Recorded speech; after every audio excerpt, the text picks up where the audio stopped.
പ്രിയപ്പെട്ട സഹോദരി സഹോദരങ്ങളെ, സെപ്റ്റംബർ മാസം 1-ാം തീയതി മുതൽ 8-ാം തീയതി വരെ പരിശുദ്ധ മാതാവിൻ്റെ ജനന തിരുനാളിനോടനുബന്ധിച്ച് ഷെക്കൈന ന്യൂസ് ചാനലിൽ 8 ദിവസം നീണ്ടു നിൽക്കുന്ന ഒരു പ്രാർത്ഥന യജ്ഞം നടത്തണമെന്ന് നിരവധി വ്യക്തികൾക്ക് ദൈവത്തിൻ്റെ ആത്മാവ് പ്രചോദനം കൊടുത്തു.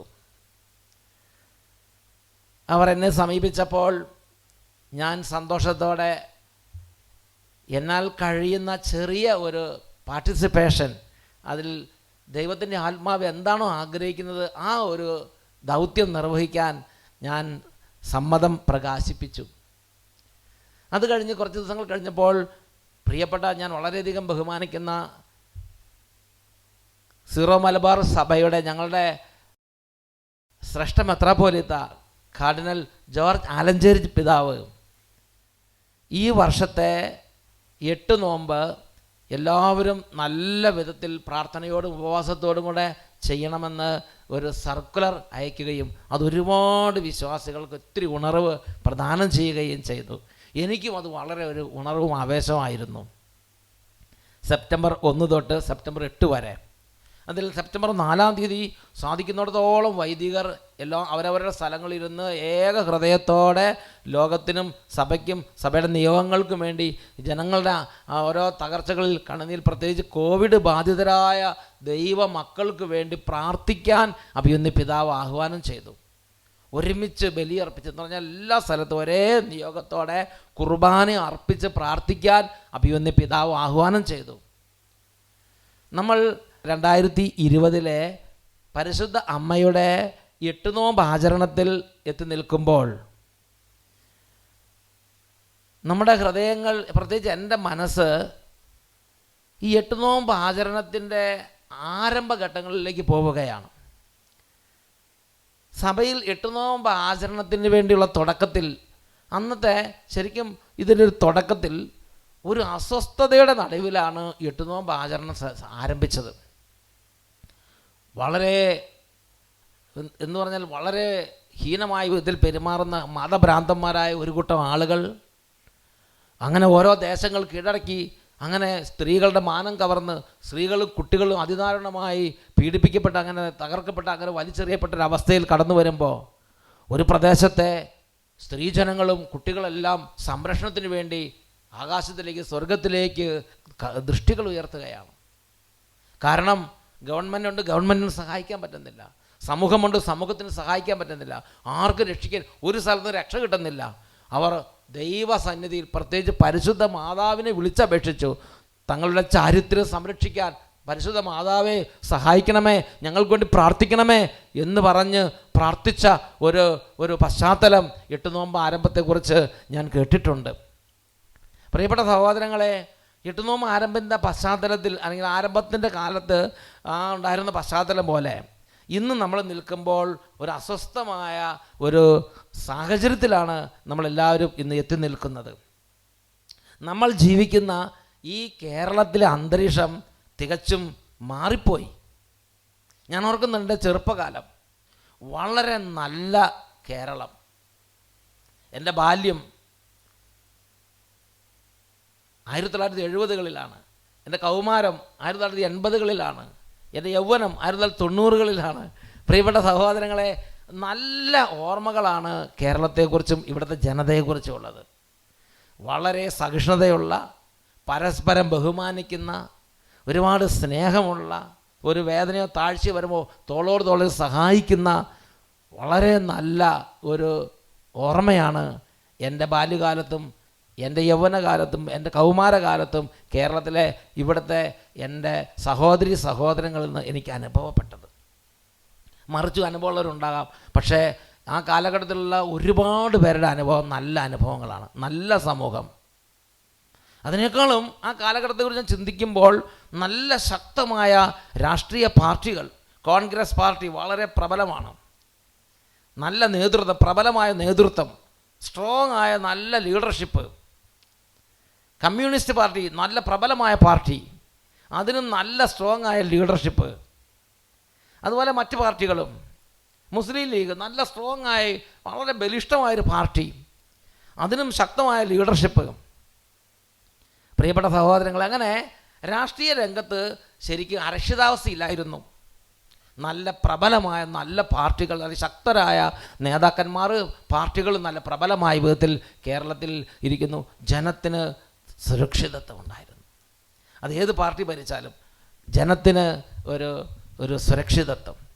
പ്രിയപ്പെട്ട സഹോദരങ്ങളെ, അങ്ങനെ ആ കാലഘട്ടം പതുക്കെ പതുക്കെ പിന്നിട്ട്, എന്നാൽ ഇന്ന് നമ്മൾ എത്തി നിൽക്കുമ്പോൾ അന്തരീക്ഷങ്ങൾ മാറി, സ്ഥിതിഗതികൾ മാറി. രാഷ്ട്രീയ പാർട്ടികൾ പലതും ദുർബലമായി. തീവ്രവാദം സമൂഹത്തിൽ വളരെ വേഗം പിടിമുറുക്കാൻ തുടങ്ങി. അത് എല്ലാ പാർട്ടികളിലേക്കും അത് നുഴഞ്ഞു കയറാൻ തുടങ്ങി. എല്ലാ പാർട്ടികളിലും മാത്രമല്ല, മീഡിയ പ്രവർത്തനങ്ങളിൽ. പ്രിയപ്പെട്ട സഹോദരങ്ങളെ, വേറൊരു വാക്കി പറഞ്ഞാൽ സമാധാനത്തിൻ്റെയും സാഹോദര്യത്തിൻ്റെയും സ്നേഹത്തിൻ്റെയും അന്തരീക്ഷം നിലനിൽക്കെ തന്നെ ഒരു ചെറിയ വിഭാഗം അതിതീവ്ര സ്വഭാവം കാണിച്ച് മനുഷ്യരെ കൊല്ലാനും മനുഷ്യരെ നശിപ്പിക്കാനും സമുദായങ്ങൾ ഇല്ലാതാക്കാനും മടിയില്ലാത്ത വിധം വളരെ തീവ്ര സ്വഭാവം കാണിച്ച് കേരളത്തിൽ പ്രബലപ്പെടാൻ തുടങ്ങി. ഇന്ന് അത് അതിവേഗം പടർന്നുകൊണ്ടിരിക്കുകയാണ്. അതിനെക്കുറിച്ച് കാരശ്ശേരി മാഷ് തന്നെ പറഞ്ഞിരിക്കുന്നത് വളരെ കണ്ണു തുറപ്പിക്കുന്ന ഒരു സംഭവമാണ്. അത് രാഷ്ട്രീയ പാർട്ടികളിൽ മാത്രമല്ല, മീഡിയ പ്രവർത്തകരിലും സാഹിത്യകാരന്മാരുടെ ഇടയിലും എല്ലാം ഈ തീവ്ര സ്വഭാവമുള്ള ഇങ്ങനെയുള്ള തീവ്രവാദി, പ്രത്യേകിച്ച് ജിഹാദിസ്റ്റുകൾ പോലെയുള്ളവർ ഉണ്ട് എന്ന് കാരശ്ശേരി മാഷ് തന്നെ അനുഭവം, ആ വാക്കുകൾ നമുക്കൊന്ന് ശ്രവിക്കാം. നമ്മുടെ മാധ്യമ പ്രവർത്തകരുടെ ഇടയിൽ എന്റെ അറിവ് ശരിയാണെങ്കിൽ ഇവരുടെ കൂലിക്കാരുണ്ട്, സാഹിത്യകാരന്മാരുടെ ഇടയിലുണ്ട്, മുൻ നക്സലേറ്റുകളുടെ ഇടയിലുണ്ട്, നമ്മുടെ ഫെമിനിസ്റ്റുകളുടെ ഇടയിലുണ്ട്, പൗരാവകാശ പ്രവർത്തകരുടെ ഇടയിലുണ്ട്.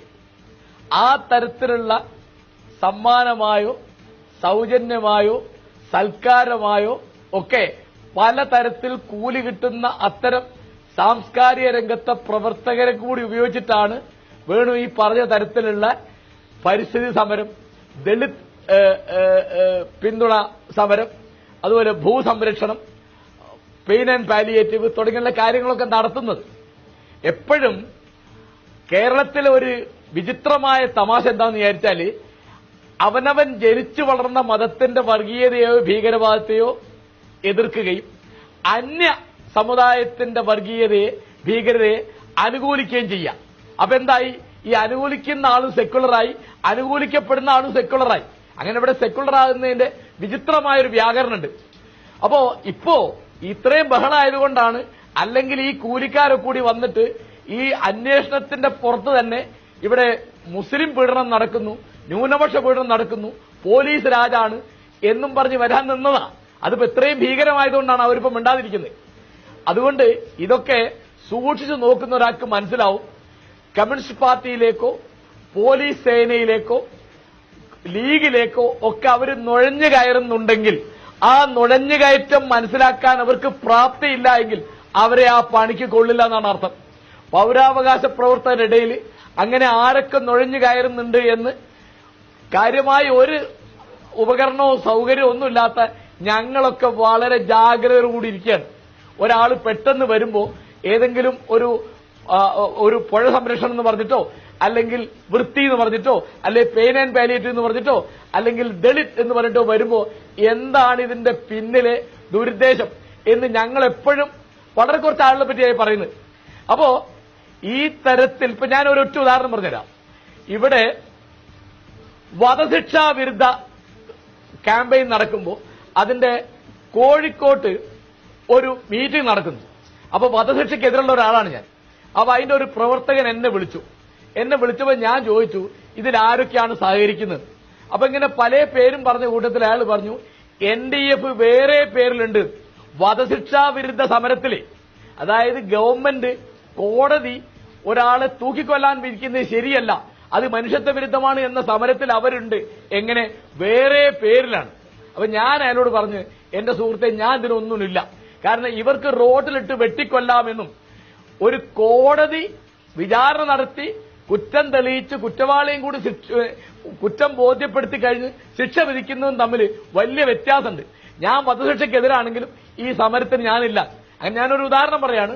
ഇപ്പോ കഴിഞ്ഞ ഒരു 10-20 കൊല്ലമായി ഈ തരത്തിലുള്ള ഏത് പ്രവർത്തനം വരുമ്പോഴും പുതുതായിട്ട് ഒരാൾ വരുമ്പോൾ പുതിയ രീതി കാണുമ്പോൾ നമ്മൾ കൃത്യമായിട്ട് ഇത് പരിസ്ഥിതിയുടെ പേരിലാണെങ്കിലും ഭൂമിയുടെ പേരിലാണെങ്കിലും ദളിതന്റെ പേരിലാണെങ്കിലും സ്ത്രീയുടെ പേരിലാണെങ്കിലും ആദിവാസിയുടെ പേരിലാണെങ്കിലും ഒക്കെ ഇപ്പൊ റിലയൻസിനെതിരായിട്ട് മുക്കത്തൊരു സമരം നടന്നു എന്റെ നാട്ടിൽ.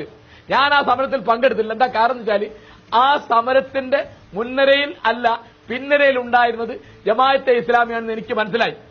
അങ്ങനെയാണ് അവരുടെ പാർട്ടിക്ക് മുക്കം അന്ന് ഗ്രാമപഞ്ചായത്താണ് ഒരു മെമ്പർ ഉണ്ടായത്. ഞാൻ പറഞ്ഞു റിലയൻസിനേക്കാൾ ആപത്താണ് ജമാഅത്തെ ഇസ്ലാമി, ഞാൻ ആ സമരത്തിനില്ല എന്ന് പറഞ്ഞു. കേരളത്തിന്റെ പല ഭാഗത്തുനിന്ന് ആൾക്കാർ വന്നു. ആ സമരം വിജയമായിരുന്നു. ഇവിടുത്തെ LDF UDF ഒക്കെ അവരുടെ പിന്നിൽ അണിനിരക്കേണ്ടുന്ന അത്ര സമർത്ഥമായിട്ട് അത്ര കാര്യപ്രാപ്തിയുടെ സമരം നടത്തി. അപ്പോ കേരളത്തിലെ പല ഭാഗത്തും പെയിൻ ആൻഡ് പാലിയേറ്റീവ് നടത്തുന്നതിൽ ഇവരൊക്കെ ഉണ്ട്. അപ്പൊ ഒരാള് വരുമ്പോ ആരാണ് എന്താണ് എന്ന് നോക്കാനുള്ള സംവിധാനം തീർച്ചയായിട്ടും CPM-നുണ്ടല്ലോ. അവർക്ക് ആദ്യം അനുഭാവി ഗ്രൂപ്പായി നിന്നിട്ട് അവർ പരിഷ്ഠിതരെ മെമ്പർഷിപ്പ് കൊടുക്കുകയുള്ളൂ. SFI എന്തുകൊണ്ട് അത് നോക്കിയാൽ അവർക്ക് കാണാൻ പറ്റാത്തത്? ഇവിടുത്തെ പത്രപ്രവർത്തകർക്ക് എന്തുകൊണ്ട് അത് മനസ്സിലാവാത്തത്? എല്ലാവരും മനസ്സിലാക്കാതെ അല്ല വേണു, എല്ലാവരും മനസ്സിലാക്കാതെ അല്ല, അവര് കണ്ണ് ചിമ്പാണ്, അല്ലെങ്കിൽ അവർക്ക് കാര്യമുണ്ട്. നമുക്കത് കാര്യം മനസ്സിലാവും. ഇവർ ഒരു ലേഖനം, ഒരു ഫോട്ടോ, ഒരു ഇന്റർവ്യൂ, ഒരു സ്പെഷ്യൽ ഇഷ്യൂ ഒക്കെ ഇറക്കുമ്പോൾ ഇതിന്റെ പിന്നിൽ വേറെ താല്പര്യങ്ങളുണ്ട് എന്ന് സാമാന്യമായി ഇത്തരം കാര്യങ്ങൾക്ക് ശ്രദ്ധിക്കുന്ന പൗരാവകാശ ബോധമുള്ള ജാഗ്രതയുള്ള ആളുകൾക്ക് മനസ്സിലാവും. അത് മനസ്സിലാവില്ല എന്ന് അവർ നടിക്കുന്നതാണ്. അവരത്ര പൊട്ടന്മാരല്ല. അമേരിക്കയിലും റഷ്യയിലും ചൈനയിലും നടക്കുന്ന കാര്യങ്ങൾ കൃത്യമായി അവർക്ക് മനസ്സിലാവുന്നുണ്ട്. എന്താണ് റഷ്യയിൽ നടക്കുന്നത്, എന്താണ് ചൈനയിൽ നടക്കുന്നത്, എന്താണ് ചെക്കോസ്ലോവാക്യയിൽ നടക്കുന്നതെന്ന് വിശദീകരിക്കുന്ന ആളുകളാണ്. കോഴിക്കോട്ടും കണ്ണൂരും മലപ്പുറത്തും വയനാട്ടിലും നടക്കുന്നത് അവർക്ക് മനസ്സിലാവുന്നില്ല എന്നത് വിശ്വസിക്കാൻ തൽക്കാലം എന്റെ സാമാന്യബോധം എന്നെ അനുവദിക്കുന്നില്ല. അവരറിഞ്ഞുകൊണ്ട് കളിക്കുന്നതാണ് വേണം. ശ്രീ കാരശ്ശേരി മാഷ അവതരിപ്പിച്ചത് കണ്ണ് തുറപ്പിക്കുന്ന ഒരു വിശകലനമാണ്. നമ്മൾ ജീവിക്കുന്ന ഈ സമൂഹത്തിൻ്റെ അടിയൊഴുക്കുകൾ ഞാനും നിങ്ങൾ മനസ്സിലാക്കണം. കഴിഞ്ഞ 10-20 വർഷക്കാലം, ഏതായാലും 2000-ന് ശേഷം 10-20 വർഷക്കാലമായി നാം ജീവിക്കുന്ന ഈ കേരള സമൂഹം ദ്രുതഗതിയിൽ പരിണാമങ്ങൾക്ക് വിധേയമായിക്കൊണ്ടിരിക്കുകയാണ്. ധ്രുവീകരണങ്ങൾ നടന്നുകൊണ്ടിരിക്കുകയാണ്. ഇതിലെ പ്രധാനപ്പെട്ട ഒരു പ്രതിഭാസം തീവ്രവാദത്തിൻ്റെ വളർച്ചയാണ്. അത് എല്ലാ പാർട്ടികളിലേക്കും മാത്രമല്ല, എല്ലാ മണ്ഡലങ്ങളിലേക്കും അതിൻ്റെ സ്വാധീനം വ്യാപിപ്പിക്കുകയാണ്.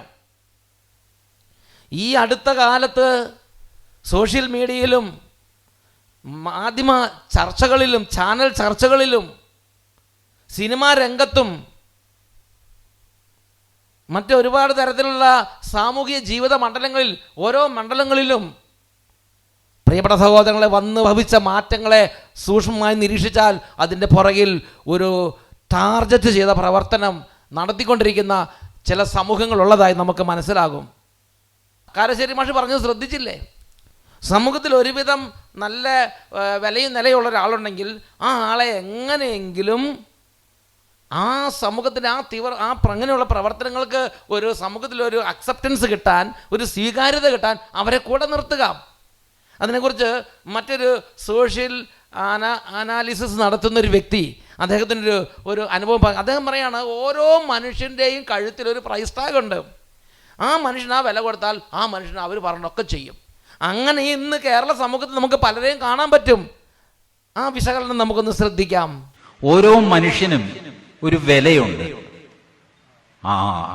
ഗോഡ് ഫാദറൊക്കെ എഴുതിയ മരിയോ പൂസോ, ആ എഴുത്തുകാരൻ എഴുതിയിട്ടുണ്ട്, every man has got a price tag on his neck. എല്ലാവരുടെയും കഴുത്തിൽ ഒരു വില എഴുതിയിട്ടിട്ടുണ്ട്. അത് എത്രയാണെന്ന് മനസ്സിലാക്കുന്നതിലാണ് മനുഷ്യന്റെ കഴിവ്. അത് മനസ്സിലാക്കി ആ വില കൊടുത്താൽ അയാളെ നിങ്ങൾക്ക് വാങ്ങാം. അപ്പൊ ചിലർക്ക് അത് പണമായിരിക്കാം, ചിലർക്ക് പെണ്ണായിരിക്കാം, ചിലർക്ക് കള്ളായിരിക്കാം, ചിലർക്ക് വസ്തുവായിരിക്കാം, പല രീതിയിലുള്ള വീക്ക്നെസ്. അത് 1 ഏക്കറിൽ വീഴില്ല, 2 ഏക്കർ, 3 ഏക്കർ, 5 ഏക്കർ, 10 ഏക്കർ ഇങ്ങനെ പോകും, എവിടെയെങ്കിലും വെച്ച് വീഴും. ഇതാണ് അവരുടെ പ്രിൻസിപ്പിൾ.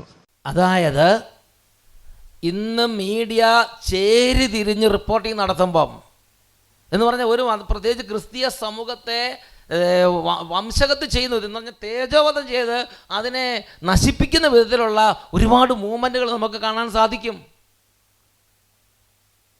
ഇപ്പോൾ ഇവർ സിനിമാ രംഗത്താണെങ്കിൽ ഓരോ കാര്യങ്ങൾ ചെയ്യുമ്പോൾ അത് ഓരോരുത്തരുടെ സ്വാതന്ത്ര്യത്തിൽ നിന്ന് ചെയ്യുന്നൊരവസ്ഥ മാറി ഇന്ന് ധ്രുവീകരണം സംഭവിച്ച ദ്രവിച്ചു പോയ അവസ്ഥയിലുള്ള ആളുകൾ ഇന്ന് ഈ മേഖലകൾ കൈകാര്യം ചെയ്യുന്നുവെന്ന് വേണം മനസ്സിലാക്കാൻ. ഓരോരുത്തരും വാങ്ങി വെച്ചിരിക്കുകയാണ്, പട്ടയോ ആധാരമൊക്കെ വാങ്ങി വെച്ചിരിക്കുകയാണ് ഓരോരുത്തരെ തക്ക സമയത്ത് ഉപയോഗിക്കാൻ വേണ്ടിയിട്ട്. രാജ്യങ്ങൾ മിസൈലും അതുപോലെ യുദ്ധവിമാനങ്ങളെ വാങ്ങി വെക്കുന്നത് പോലെ സമൂഹത്തിൽ ഓരോരുത്തരെ, ഓരോ മാധ്യമങ്ങളെയും ഓരോ ആളുകളെയും ഓരോരുത്തരെയൊക്കെ ഓരോ പ്രത്യേക താല്പര്യക്കാർ, പ്രത്യേക തത്വദീക്ഷയുള്ളവർ, പ്രത്യേക സിദ്ധാന്തക്കാരൊക്കെ വാങ്ങി വച്ചിരിക്കുകയാണ്. അവരുടെ ആവശ്യം വരുമ്പോൾ ഇവർ ശബ്ദിക്കും, അല്ലാത്ത എല്ലാ സമയത്തും അവർ മൗനം ഭജിക്കും. കാര്യങ്ങൾ മനസ്സിലാകുന്നതുകൊണ്ടല്ല, ഇത് അതീനെയാണെന്ന് അറിയാത്തതുകൊണ്ടല്ല, ഇതുവഴി ഒരു സമുദായം നശിക്കുമെന്ന് അറിയാത്തതുകൊണ്ടല്ല, ഇതുവഴി കേരളത്തിന് സന്തുലിതാവസ്ഥ നഷ്ടപ്പെടുമെന്ന് അറിയാത്തതുകൊണ്ടല്ല, വാങ്ങി വച്ചിരിക്കുകയാണ് ഓരോരുത്തരെ. ഇങ്ങനെ കേരളത്തിൽ സ്വതന്ത്രമായ വിധത്തിലുള്ള ആശയ രൂപീകരണങ്ങൾ ക്ഷയിച്ചുപോയി, സ്വതന്ത്രമായ വിധത്തിലുള്ള പാർട്ടി പ്രവർത്തനങ്ങൾ ക്ഷയിച്ചുപോയി, ദുർബലങ്ങളായി. അതിന് പകരം ഇവിടെ തീവ്രവാദം അതിശക്തമായ വിധം വേരുപാവുകയാണ്, അതിശക്തമായ വിധം പ്രബലപ്പെടുകയാണ്. ഇന്ന് ഐക്യരാഷ്ട്രസഭ പോലും ഇത് നിരീക്ഷിച്ചു. ഐക്യരാഷ്ട്രസഭ വളരെ പ്രത്യേകമായ വിധം അവർ പറഞ്ഞു, ഇതാ കേരളത്തിലും കർണാടകത്തിലും ഐസിസുകാർ പിടിമുറുക്കുന്നു, തീവ്രവാദം പിടിമുറുക്കുന്നു. അതിനെക്കുറിച്ച് ഒരു ന്യൂസ് 18 ഒരു ഇംഗ്ലീഷ് ചാനൽ വന്നൊരു വാർത്ത ശ്രദ്ധിക്കുകയുണ്ടായി. Making a start with some breaking news coming in. According to a UN report, terror group ISIS has significant number of ISIS terrorists in the states of Kerala and Karnataka. The Al-Qaeda wing for Indian subcontinent is planning attacks in the region. Remember, this comes even after COVID-19 curves across the world have hit movement and attack plans of terrorists. പ്രിയപ്പെട്ട സഹോദരങ്ങളെ, ഷെക്കേന channel കുറച്ചും കൂടി വിശദമായി വാർത്ത കൊടുക്കുന്നുണ്ട്. Islamic സ്റ്റേറ്റിന് കേരളത്തിലും കർണാടകത്തിലും ശക്തമായ സ്വാധീനമുണ്ടെന്ന് ഐക്യരാഷ്ട്ര സംഘടന റിപ്പോർട്ട്.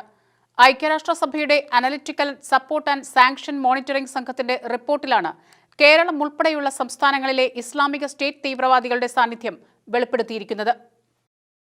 തീവ്രവാദ പ്രവർത്തനങ്ങളെ സംബന്ധിച്ച ഐക്യരാഷ്ട്രസഭയുടെ പ്രത്യേക വിഭാഗത്തിന്റെ റിപ്പോർട്ടിലാണ് കേരളത്തിലെ സാന്നിധ്യം വ്യക്തമാക്കിയിരിക്കുന്നത്. ഇന്ത്യൻ ഉപഭൂഖണ്ഡത്തിൽ ആക്രമണം നടത്തുന്നതിന് 150 മുതൽ 200ഓളം വരുന്ന തീവ്രവാദികൾ പദ്ധതിയിടുന്നതായും റിപ്പോർട്ടിൽ വ്യക്തമാക്കുന്നു. ഐക്യരാഷ്ട്രസഭയുടെ analytical support and sanctions monitoring ടീമിന്റെ 26ാമത് റിപ്പോർട്ടിലാണ് ഇക്കാര്യം രേഖപ്പെടുത്തിയിരിക്കുന്നത്.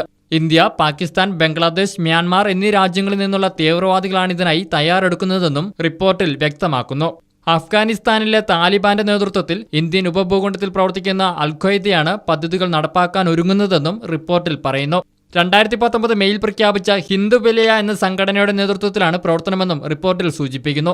സംഘത്തിന്റെ പ്രവർത്തന മേഖലകളായി കേരളവും കർണാടകവും ഉണ്ടെന്ന് പേരെടുത്തു പറഞ്ഞുകൊണ്ടാണ് റിപ്പോർട്ട്. ഇന്ത്യയിൽ പുതിയ പ്രവശ്യ സ്ഥാപിച്ചതായി ഇസ്ലാമിക സ്റ്റേറ്റ് തീവ്രവാദി സംഘം കഴിഞ്ഞ വർഷം പ്രഖ്യാപിച്ചിരുന്നു. നിലവിൽ ഇന്ത്യൻ ഉപഭൂഖണ്ഡത്തിലെ IS തീവ്രവാദ പ്രവർത്തനങ്ങൾക്ക് നേതൃത്വം നൽകുന്നത് ഒസാമ മഹ്മൂദാണ്. ഈ രാജ്യത്ത് ഇത്രമാത്രം തീവ്രവാദവും പ്രത്യേകിച്ച് ഐസിസ് പോലെയുള്ള ഭീകര പ്രവർത്തകരും വന്ന് പിടിമുറുക്കി എന്ന് പറഞ്ഞിട്ട് പോലും എന്തുകൊണ്ട് ഗവൺമെൻറ് അത് ഗൗരവമായി എടുക്കുന്നില്ല? ഈ നാട്ടിലുള്ള പൗരന്മാരുടെ ജീവനും സ്വത്തിനും ഭീഷണിയായി ഇതുപോലെ വലിയ തിന്മ ഇവരെ വേര് പാകുമ്പം എന്ത് നടപടികളാണ് ഗവൺമെൻറ് ജനത്തിൻ്റെ ജീവനും സ്വത്തിൻ്റെ സംരക്ഷണത്തിന് വേണ്ടി എടുത്തിട്ടുള്ളത്? അവരെ പ്രീണിപ്പിച്ച് അവർക്ക് സർവ്വവിധ സൗകര്യങ്ങളും ചെയ്തു കൊടുക്കുന്നൊരു അന്തരീക്ഷമല്ലേ നമ്മുടെ കേരളത്തിൽ നമ്മൾ ഇന്ന് നമ്മുടെ ചുറ്റുപാടും കണ്ടുകൊണ്ടിരിക്കുന്നത്? വ്യക്തമായി ഇൻ്റലിജൻസ് ഈ കാര്യം ഇവിടുത്തെ ഭരണാധികാരി അറിയിച്ചിട്ടില്ലേ? ഏഷ്യാനെറ്റ് ഒരിക്കൽ റിപ്പോർട്ട് ചെയ്തതിൻ്റെ ഓർമ്മയിൽ വരുന്നുണ്ട്. മതപരിവർത്തനം, വിദേശ സാമ്പത്തിക സഹായം എന്നിവയെക്കുറിച്ച് പോപ്പുലർ ഫ്രണ്ട് നേതാക്കൾ നടത്തിയ വെളിപ്പെടുത്തലിൽ ഇന്റലിജൻസ് അന്വേഷണം ആരംഭിച്ചു. അന്വേഷണത്തിൽ നിയമവിരുദ്ധമായി എന്തെങ്കിലും കണ്ടെത്തിയാൽ നടപടിയുണ്ടാകുമെന്ന് DGP ലോക്നാഥ് ബെഹ്റ പറഞ്ഞു. സ്വകാര്യ ചാനൽ പുറത്തുവിട്ട ഒളിക്യാമറ ദൃശ്യങ്ങൾ NIAയും പരിശോധിക്കുന്നുണ്ട്. പോപ്പുലർ ഫ്രണ്ടിന്റെ ദേശീയ നേതാക്കളായ സൈനബ, അഹമ്മദ് ഷെരീഫ് എന്നിവരുടെ വെളിപ്പെടുത്തലുകളാണ് പോലീസ് പരിശോധിക്കുന്നത്.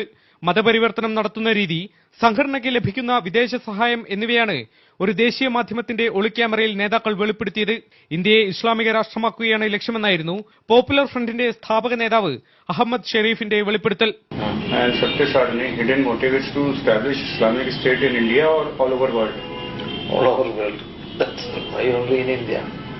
After making India an Islamic state, and then go to other other states. Sathyasarani കേന്ദ്രീകരിച്ചുള്ള മതപരിവർത്തനങ്ങളെക്കുറിച്ചുള്ള പരാമർശങ്ങളാണ് പോപ്പുലർ ഫ്രണ്ടിന്റെ വനിതാ വിഭാഗം അധ്യക്ഷ AS സൈനഭയെ ഒളിക്യാമറയിൽ കുടുക്കിയത്. हमारे सत्यसरनी इंस्टीट्यूट का नंबर कन्वर्शन सेंटर नहीं है, सत्यसरनी इंस्टीट्यूट है और चैरिटेबल ट्रस्ट है, उसी नाम पर हम शुरू कर रहे हैं. മലയാളികളായ ഇരുവരുടെയും വെളിപ്പെടുത്തലുകൾ രഹസ്യാന്വേഷണ വിഭാഗം ഗൗരവത്തോടെയാണ് കാണുന്നത്. വീഡിയോ പരിശോധിച്ച് കാര്യങ്ങൾ അന്വേഷിക്കാൻ ഇന്റലിജൻസിന് നിർദ്ദേശം നൽകിയതായി DGP ലോക്നാഥ് ബെഹ്റ പറഞ്ഞു. Immediately I have put the IG security and the ADG intelligence to collect every detail. Then we will take whether any legal action is possible or not, we'll take it. ചാനലിൽ നിന്ന് ശേഖരിച്ച ദൃശ്യങ്ങൾ NIA പരിശോധനയ്ക്ക് അയച്ചു. അതേസമയം കേരളത്തിലെയും കാശ്മീരിലെയും സ്ഥിതി ഒരുപോലെയാണെന്നും കേരള സർക്കാർ ഇനിയെങ്കിലും നടപടിയെടുക്കാൻ തയ്യാറാകണമെന്നും BJP ആവശ്യപ്പെട്ടു. There is this kind of activity going in Kashmir and now in Kerala. हम केरला की सरकार से कहेंगे, because of PFI and Satya Sarni, the life of the common citizens of Kerala is under threat.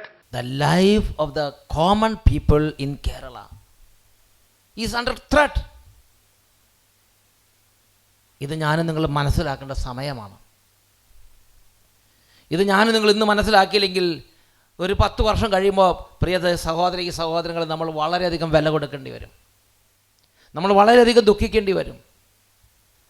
നമ്മൾ വളർന്നു വന്ന, നമ്മൾ കണ്ട് പരിചയിച്ച കേരളമല്ല അടുത്ത തലമുറ കാണാനിരിക്കുന്നത്. ഇവിടെ സമാധാനകാംക്ഷികളായ വളരെ സ്നേഹവും സാഹോദര്യമുള്ള ധാരാളം മുസ്ലിം സഹോദരങ്ങൾ, ധാരാളം ഹൈന്ദവ സഹോദരങ്ങൾ, ക്രിസ്ത്യൻ സഹോദരങ്ങൾ, മറ്റ് പലതരത്തിലുള്ള വിഭാഗങ്ങളിൽപ്പെട്ടവർ സന്തോഷത്തോടെ കഴിഞ്ഞിരുന്ന ഈ കൊച്ചു കേരളം ഇതിൻ്റെ സന്തുലിതാവസ്ഥയെല്ലാം തകിടം മറിഞ്ഞുകൊണ്ടിരിക്കുകയാണ്. ഈ അടുത്ത കാലത്ത് സക്കീർ നായിക് എന്ന് പറഞ്ഞ ഒരു വ്യക്തി, അദ്ദേഹം ഒരു നല്ല ഉദ്ദേശത്തോട് പറഞ്ഞതായിരിക്കും. അദ്ദേഹം പറഞ്ഞിങ്ങനെയാണ്, ഇന്ത്യയുടെ വിവിധ ഭാഗങ്ങളിലുള്ളവർ കേരളത്തിലേക്ക് പോകാൻ സാധിക്കുമെങ്കിൽ കേരളത്തിലേക്ക് പോകുന്നത് നല്ലതാണ് എന്നൊരു സജഷൻ അദ്ദേഹം കൊടുക്കുകയുണ്ടായി. അങ്ങനെ ഒരു ന്യൂസ് അതിനെക്കുറിച്ച് വരികയാണ്. അപ്പോൾ അദ്ദേഹം പറയാണ്, സാധിക്കുമെങ്കിൽ ഇന്ത്യയുടെ മറ്റു ഭാഗത്തുള്ളവർ നിങ്ങൾക്ക് അവിടെ ബുദ്ധിമുട്ടാണെങ്കിൽ കേരളത്തിലേക്ക് പോവുക. അപ്പോൾ ഇവിടെ എന്താവും? ഇവിടുത്തെ സന്തുലിതാവസ്ഥയാണ് തകിടം മറിയുന്നത്. പ്രിയപ്പെട്ട സഹോദരങ്ങളെ, ഈ ഇന്ത്യയുടെ വിവിധ സംസ്ഥാനങ്ങളിൽ നിന്ന് വിവിധ സ്വഭാവത്തിൽപ്പെട്ട ആളുകൾ കേരളത്തിലേക്ക് വന്ന് ഇവിടുത്തെ ഇന്ന് വരെ അനുവർത്തിച്ച് വന്നിരുന്ന ഒരു സന്തുലിതാവസ്ഥയുണ്ട്. ജനസമൂഹങ്ങൾ തമ്മിൽ സന്തുലിതാവസ്ഥയുണ്ട്. അത് തകിടം മറിയുമ്പോൾ ഇവിടുത്തെ അവസ്ഥകൾ മാറും. അതിൻ്റെ ഒരു ഉദാഹരണമാണ് സ്വീഡനിൽ സംഭവിച്ചത്. സ്വീഡൻ വളരെ സമാധാനമുള്ള രാജ്യം, വളരെ സമ്പത്തുള്ള രാജ്യം, നല്ല മനസ്സുള്ളവർ, സമാധാനകാംക്ഷികൾ, വളരെ തുറന്ന മനസ്സ്, അഭയാർത്ഥികൾ ഇഷ്ടം പോലെ സ്വീകരിച്ചു, നല്ല മനുഷ്യർ എല്ലാവരെയും സ്വീകരിച്ചു. ആ സ്വീഡനിൽ 2020 ഓഗസ്റ്റിൽ നടന്ന കലാപത്തെക്കുറിച്ച് നിങ്ങൾ കേട്ടിരുന്നില്ലേ?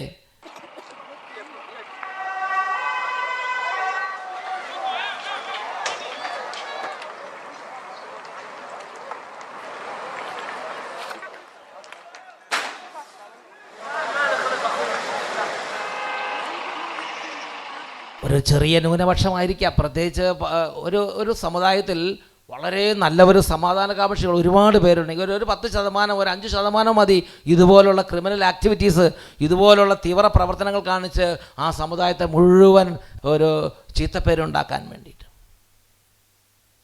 ആ ദിവസങ്ങളിൽ ഞാൻ വന്ന വാർത്തകൾ ഞാൻ ഓർക്കുന്നത്, സ്വീഡൻ കത്തുന്നു, ഒരുപാട് തരത്തിലുള്ള വാർത്തകൾ ആ ദിവസങ്ങളിൽ എൻ്റെ ശ്രദ്ധയിൽപ്പെടുകയുണ്ടായി. സമാധാനവും നല്ല സ്നേഹവും നിറഞ്ഞിരുന്ന ഒരു ഭൂപ്രദേശത്തിൻ്റെ സ്ഥിതി ഇതുപോലെയായി. പ്രിയപ്പെട്ട സഹോദരങ്ങളെ, നമ്മൾ ശ്രദ്ധിക്കണം. സമാധാനവും സ്നേഹവും ഇവിടെ പുലരാൻ വേണ്ടി നമ്മൾ ശ്രദ്ധിക്കണം. ഉണർന്ന് ചിന്തിക്കണം. ഭരണാധികാരികൾ ഉണർന്ന് ചിന്തിക്കണം. ബലിഷ്ഠമായ നല്ല പാർട്ടികളും നല്ല ഭരണാധികാരികളും ഉണ്ടാകണം. അതിനുവേണ്ടി നമ്മൾ പ്രാർത്ഥിക്കണം. ഈ കേരളത്തിൻ്റെ മറ്റവസ്ഥകളെക്കുറിച്ച് ചിന്തിക്കുമ്പോൾ എനിക്ക് മനസ്സിലേക്ക് വരുന്ന മറ്റൊരു കാര്യമുണ്ട്. ഒന്ന്, തീവ്രവാദം അതിവേഗം ശക്തി പ്രാപിക്കുന്നു, പടരുന്നു, സമൂഹത്തിൽ വേരുറപ്പിക്കുന്നു. മറ്റൊരു മണ്ഡലത്തെക്കുറിച്ച് എൻ്റെ മനസ്സിലേക്ക് വരുന്നത് എങ്ങനെയാണ്? ഇവിടെയുള്ള കർഷകർ, അവർ നടുവൊടിഞ്ഞ് അവർക്ക് തലപൊക്കാൻ പറ്റാത്ത പോലെ കടബാധ്യതയിൽ കുടുങ്ങി അവരുടെ ജീവിതം നരകിക്കുന്നു. കുടിയേറ്റ കർഷകരുടെ വേദനയാണ് അച്ഛൻ പങ്കുവെക്കുന്നത്. കാട്ടുമൃഗങ്ങൾ പെരുകി, അവയുടെ ശല്യ നിമിത്തം കൃഷി ഇറക്കാൻ പറ്റാതെയായി. വയനാട്ടിൽ ഈ അടുത്ത കാലത്ത് ഒരു വാർത്ത വന്നത് നിങ്ങൾ കണ്ടില്ലേ?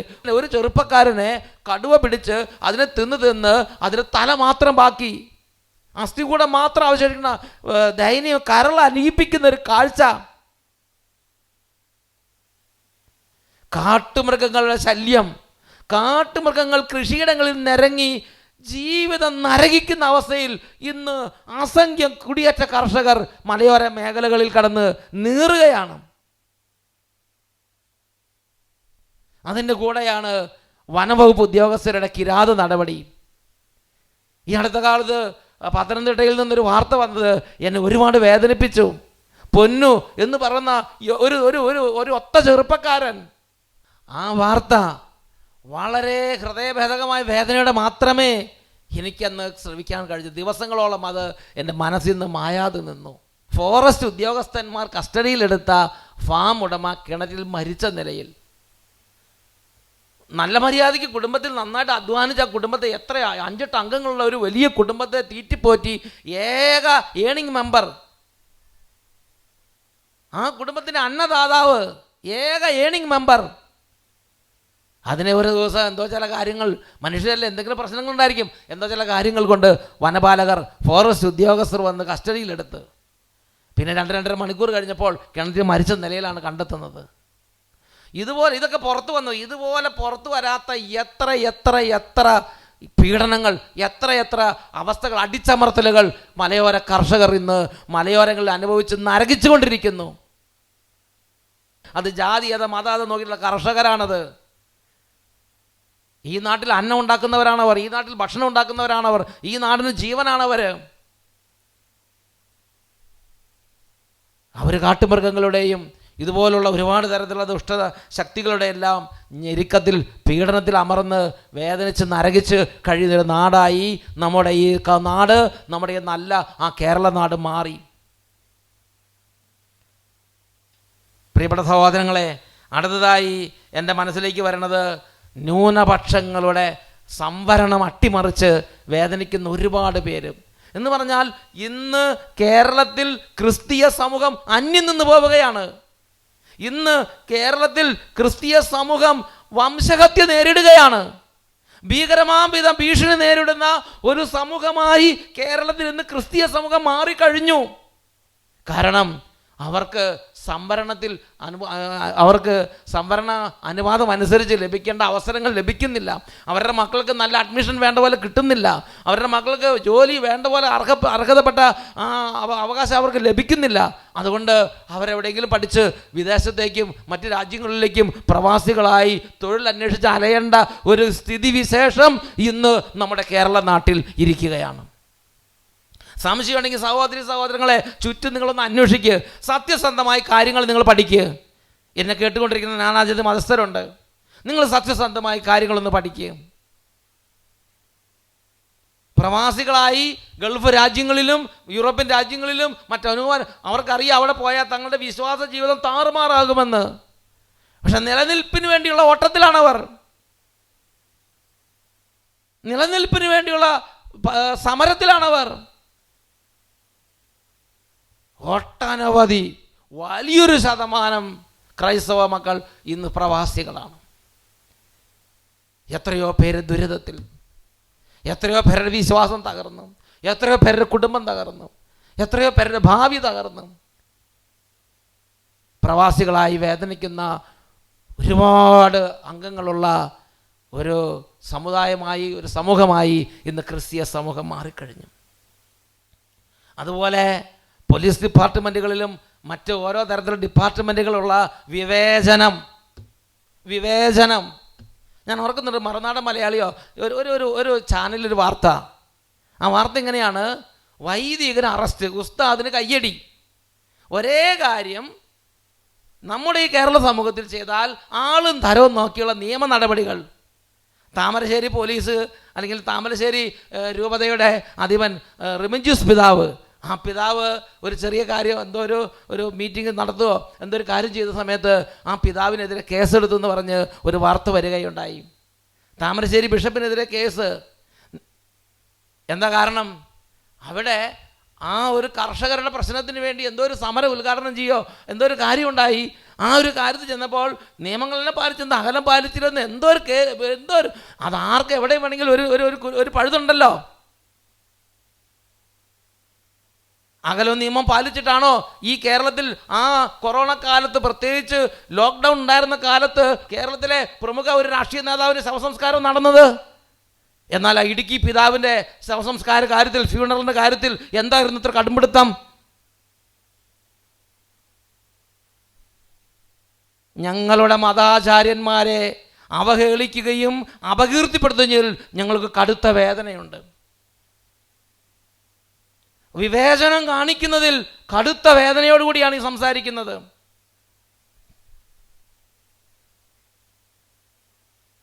പ്രിയപ്പെട്ട സഹോദരങ്ങളെ, നമുക്ക് ചുറ്റും നടക്കുന്ന കാര്യങ്ങൾ നോക്കിക്കണ്ട് മനസ്സിലാക്കണം.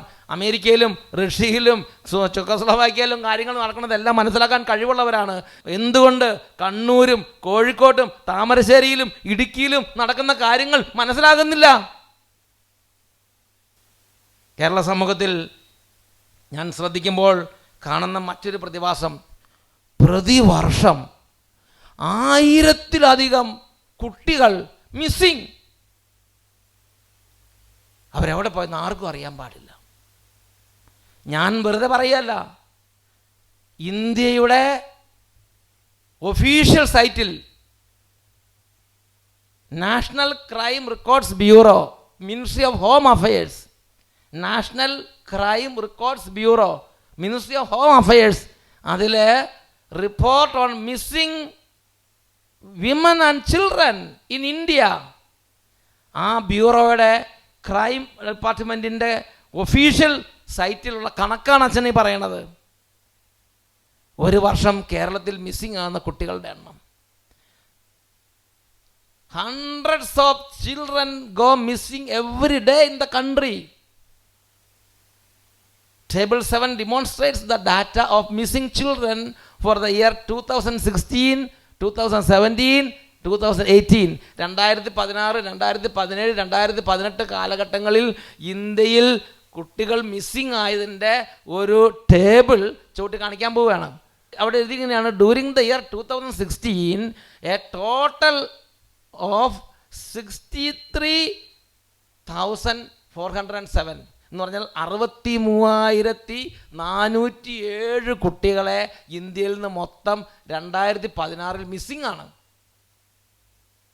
2017 63,349 കുട്ടികളെ കാണാനില്ല. 2018 67,134 കുട്ടികളെ കാണാനില്ല. Reported as missing. ഈ 3 വർഷങ്ങൾ കൊണ്ട് ഇന്ത്യയിൽ നിന്ന് മിസ്സിംഗ് ആയ കുട്ടികളുടെ നമ്പറാണ് കൊടുത്തിരിക്കുന്നത്. 1,93,000. ഏതാണ്ട് 2 ലക്ഷത്തോളം കുട്ടികൾ ഒരു രാജ്യത്ത് നിന്ന് മിസ്സിംഗ് 3 വർഷത്തിനുള്ളിൽ.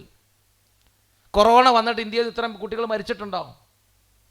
ഇത്രയും വലിയ മഹാമാരിക്ക് ഇത്രയും മുൻകരുതലെടുത്ത ഈ നമ്മുടെ രാജ്യത്ത് എന്താണ് നടന്നുകൊണ്ടിരിക്കുന്നത്? ആ ടേബിൾ നമുക്ക് നോക്കാം. ഓരോ വർഷത്തിൽ ഓരോ സംസ്ഥാനത്തു നിന്ന് എത്ര കുട്ടികൾ മിസ്സിംഗ് ആണെന്ന് അവിടെ രേഖപ്പെടുത്തിയിട്ടുണ്ട്. സീരിയൽ നമ്പർ ഒന്ന് ആദ്യത്തെ ഘട്ടത്തിൽ, രണ്ടാമത് സ്റ്റേറ്റിൻ്റെ പേര്, മൂന്നാമത് 2016, നാലാമത് 2017, പിന്നെ 2018. നമുക്ക് കേരളത്തിൻ്റെ കാര്യം നോക്കാം. 13ാമത്തെ കേരളം. ആ ചുവന്ന റൗണ്ട് ഇട്ടിരിക്കുകയാണ് കേരളം. കേരളത്തിൽ 2016 1524 കുട്ടികൾ മിസ്സിംഗ് ആണ്. 1500 കുട്ടികളെ മിസ്സിംഗ്, കാണാനില്ല. അത് ക്രൈം ബ്യൂറോ റിപ്പോർട്ട് ചെയ്തിരിക്കണം. രോഗം വന്ന് മരിച്ചവരല്ല, പുഴയിൽ ഒഴുകിപ്പോയവരല്ല, കാണാനില്ല. 1500 കുട്ടികൾ 2016 മിസ്സിംഗ്.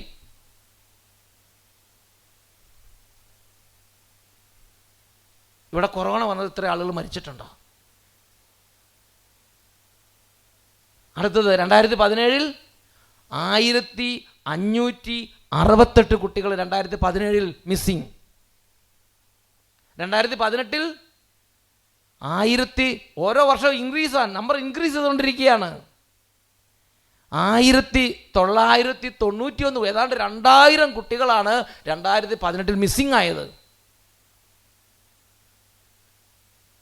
പകർച്ചവ്യാധി ഒന്നും മരിച്ചതോ, തലകറങ്ങി വീണ് മരിച്ചതോ, ചികിത്സ കിട്ടാതെ മരിച്ചതോ, പട്ടിണി കിടന്ന് മരിച്ചതോ ഒന്നും അല്ല. മിസ്സിങ്. ഞാൻ ഈ അടുത്ത കാലത്ത് കോഴിക്കോട് ഇന്ന് പറഞ്ഞു, അവിടെ ഒരു അടുത്തൊരു ഗ്രാമത്തിൽ നിന്ന് 9 സ്ത്രീകളെ ഒരുമിച്ച് കാണാനില്ല. ഈ നാട്ടിൽ അതൊരു വാർത്തയല്ല. അതാ പറഞ്ഞത്, സംസാരിക്കേണ്ടവരെയും പ്രതികരിക്കേണ്ടവരെയും മീഡിയക്കാരെല്ലാം എല്ലാവരും വാങ്ങി വച്ചിരിക്കുക. അതിനുവേണ്ടി സംസാരിക്കാൻ ആരുമില്ല, അന്വേഷിക്കാൻ ആരുമില്ല. 5000-ഓളം കുട്ടികളാണ് 3 വർഷം കൊണ്ട് കേരളത്തിൽ നിന്ന് മിസ്സിങ് ആയിരിക്കുന്നത്. 5000 കുട്ടികൾ. ഇവിടെ കൊറോണ വന്ന് 5000 കുട്ടികൾ മരിച്ച എന്തായിരിക്കും വാർത്ത? ഇവിടെ കൊറോണ വന്ന് 1000 കുട്ടികൾ മരിച്ചതിന് എന്തായിരിക്കും വാർത്ത? വെറും 3. അപ്പം 2019 2020 കണക്ക് വന്നിട്ടില്ല. ഇത്രയും കുട്ടികൾ മിസ്സിങ്. എന്താണ് നമുക്ക് ചുറ്റും നടക്കുന്നത്? അതുപോലെ സ്ത്രീകൾ. ആ ക്രൈം ബ്യൂറോ റിപ്പോർട്ട് ഇതിങ്ങനെയാണ്: table two depicts the data of missing women for the year 2016, 17 and 18. As per crime in India, a total of 2016 1,74,000 സ്ത്രീകളെ കാണാനില്ല. ഒരു യുദ്ധം വന്ന് മരിച്ച കാര്യമല്ല ഈ പറയണത്. ടോട്ടൽ 3 വർഷം കൊണ്ട് ടോട്ടൽ മിസ്സിംഗ് ആയിട്ട് 5,86,000 സ്ത്രീകളെ ഈ രാജ്യത്ത് മിസ്സിംഗ്.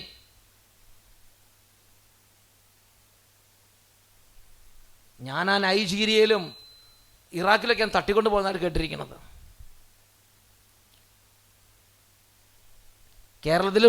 കേരളത്തിലും നമ്മൾ വിചാരിക്കരുത് കേരളത്തിൽ നടക്കണില്ലെന്ന്.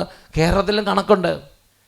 ആ കലണ്ടറിൽ 13ാമത്തെ സ്ഥാനം വായിച്ചു നോക്കിയേ. 13ാമത്തെ ആ സീരിയൽ നമ്പറിൽ കേരള 2016 കേരളത്തിൽ നിന്ന് 4,926 സ്ത്രീകൾ, ഏതാണ്ട് 5000-ഓളം സ്ത്രീകൾ 2016 മിസ്സിംഗ് ആണ്. 2017 6,000 സ്ത്രീകൾ മിസ്സിംഗ് ആണ്. ഓരോ വർഷവും കൂടി വരികയാണ്. 2017 6,000 സ്ത്രീകൾ മിസ്സിങ്. 2018 7,800 പരം സ്ത്രീകൾ എന്ന് പറഞ്ഞാൽ ഏതാണ്ട് 8,000-ഓളം സ്ത്രീകൾ 2018. എന്താ ഒരു സംസ്ഥാനത്ത് നിന്ന് മിസ്സിങ്? Women and children.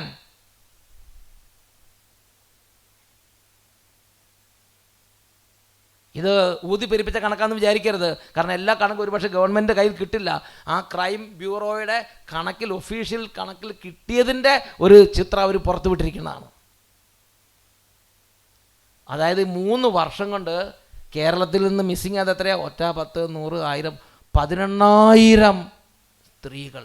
18,841 എന്ന് പറഞ്ഞാൽ 19,000 സ്ത്രീകൾ മിസ്സിങ്. ഇതിൻ്റെ പുറകിൽ ആര്?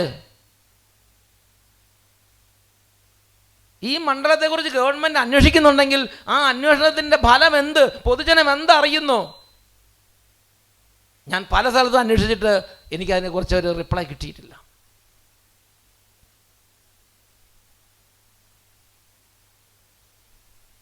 ഭീകരമാം വിധം സ്ത്രീകളും കുട്ടികളും അപ്രത്യക്ഷമായിക്കൊണ്ടിരിക്കുകയാണ്. അതുകൂടാതെയാണ് പ്രേമക്കുരുക്കിൽപ്പെടുത്തി ചിലർ നഷ്ടപ്പെട്ടു പോകുന്നു. 2006-നും 2010-നും ഇടയ്ക്ക് 3000-ൽ പരം ക്രിസ്തീയ യുവതികളാണ് പ്രേമക്കുരുക്കിൽപ്പെട്ട് ചില മതവിഭാഗങ്ങളിലേക്ക് പോയത്. 2010 തൊട്ട് 2020 കണക്ക് അതിവേഗം അത് വളർന്നു.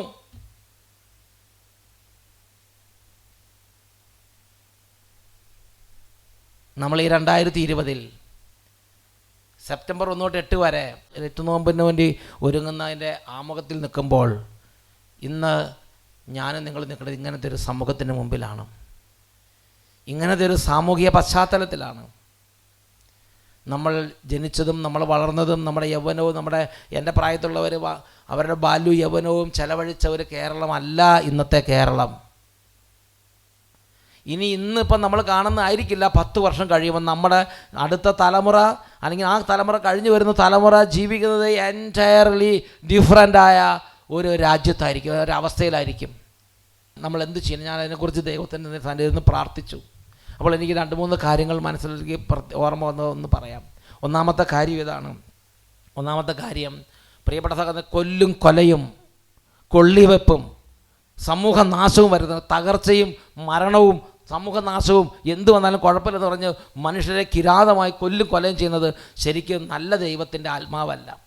വെറുപ്പും വിദ്വേഷവും അല്ല ദൈവം ആഗ്രഹിക്കുന്നത്.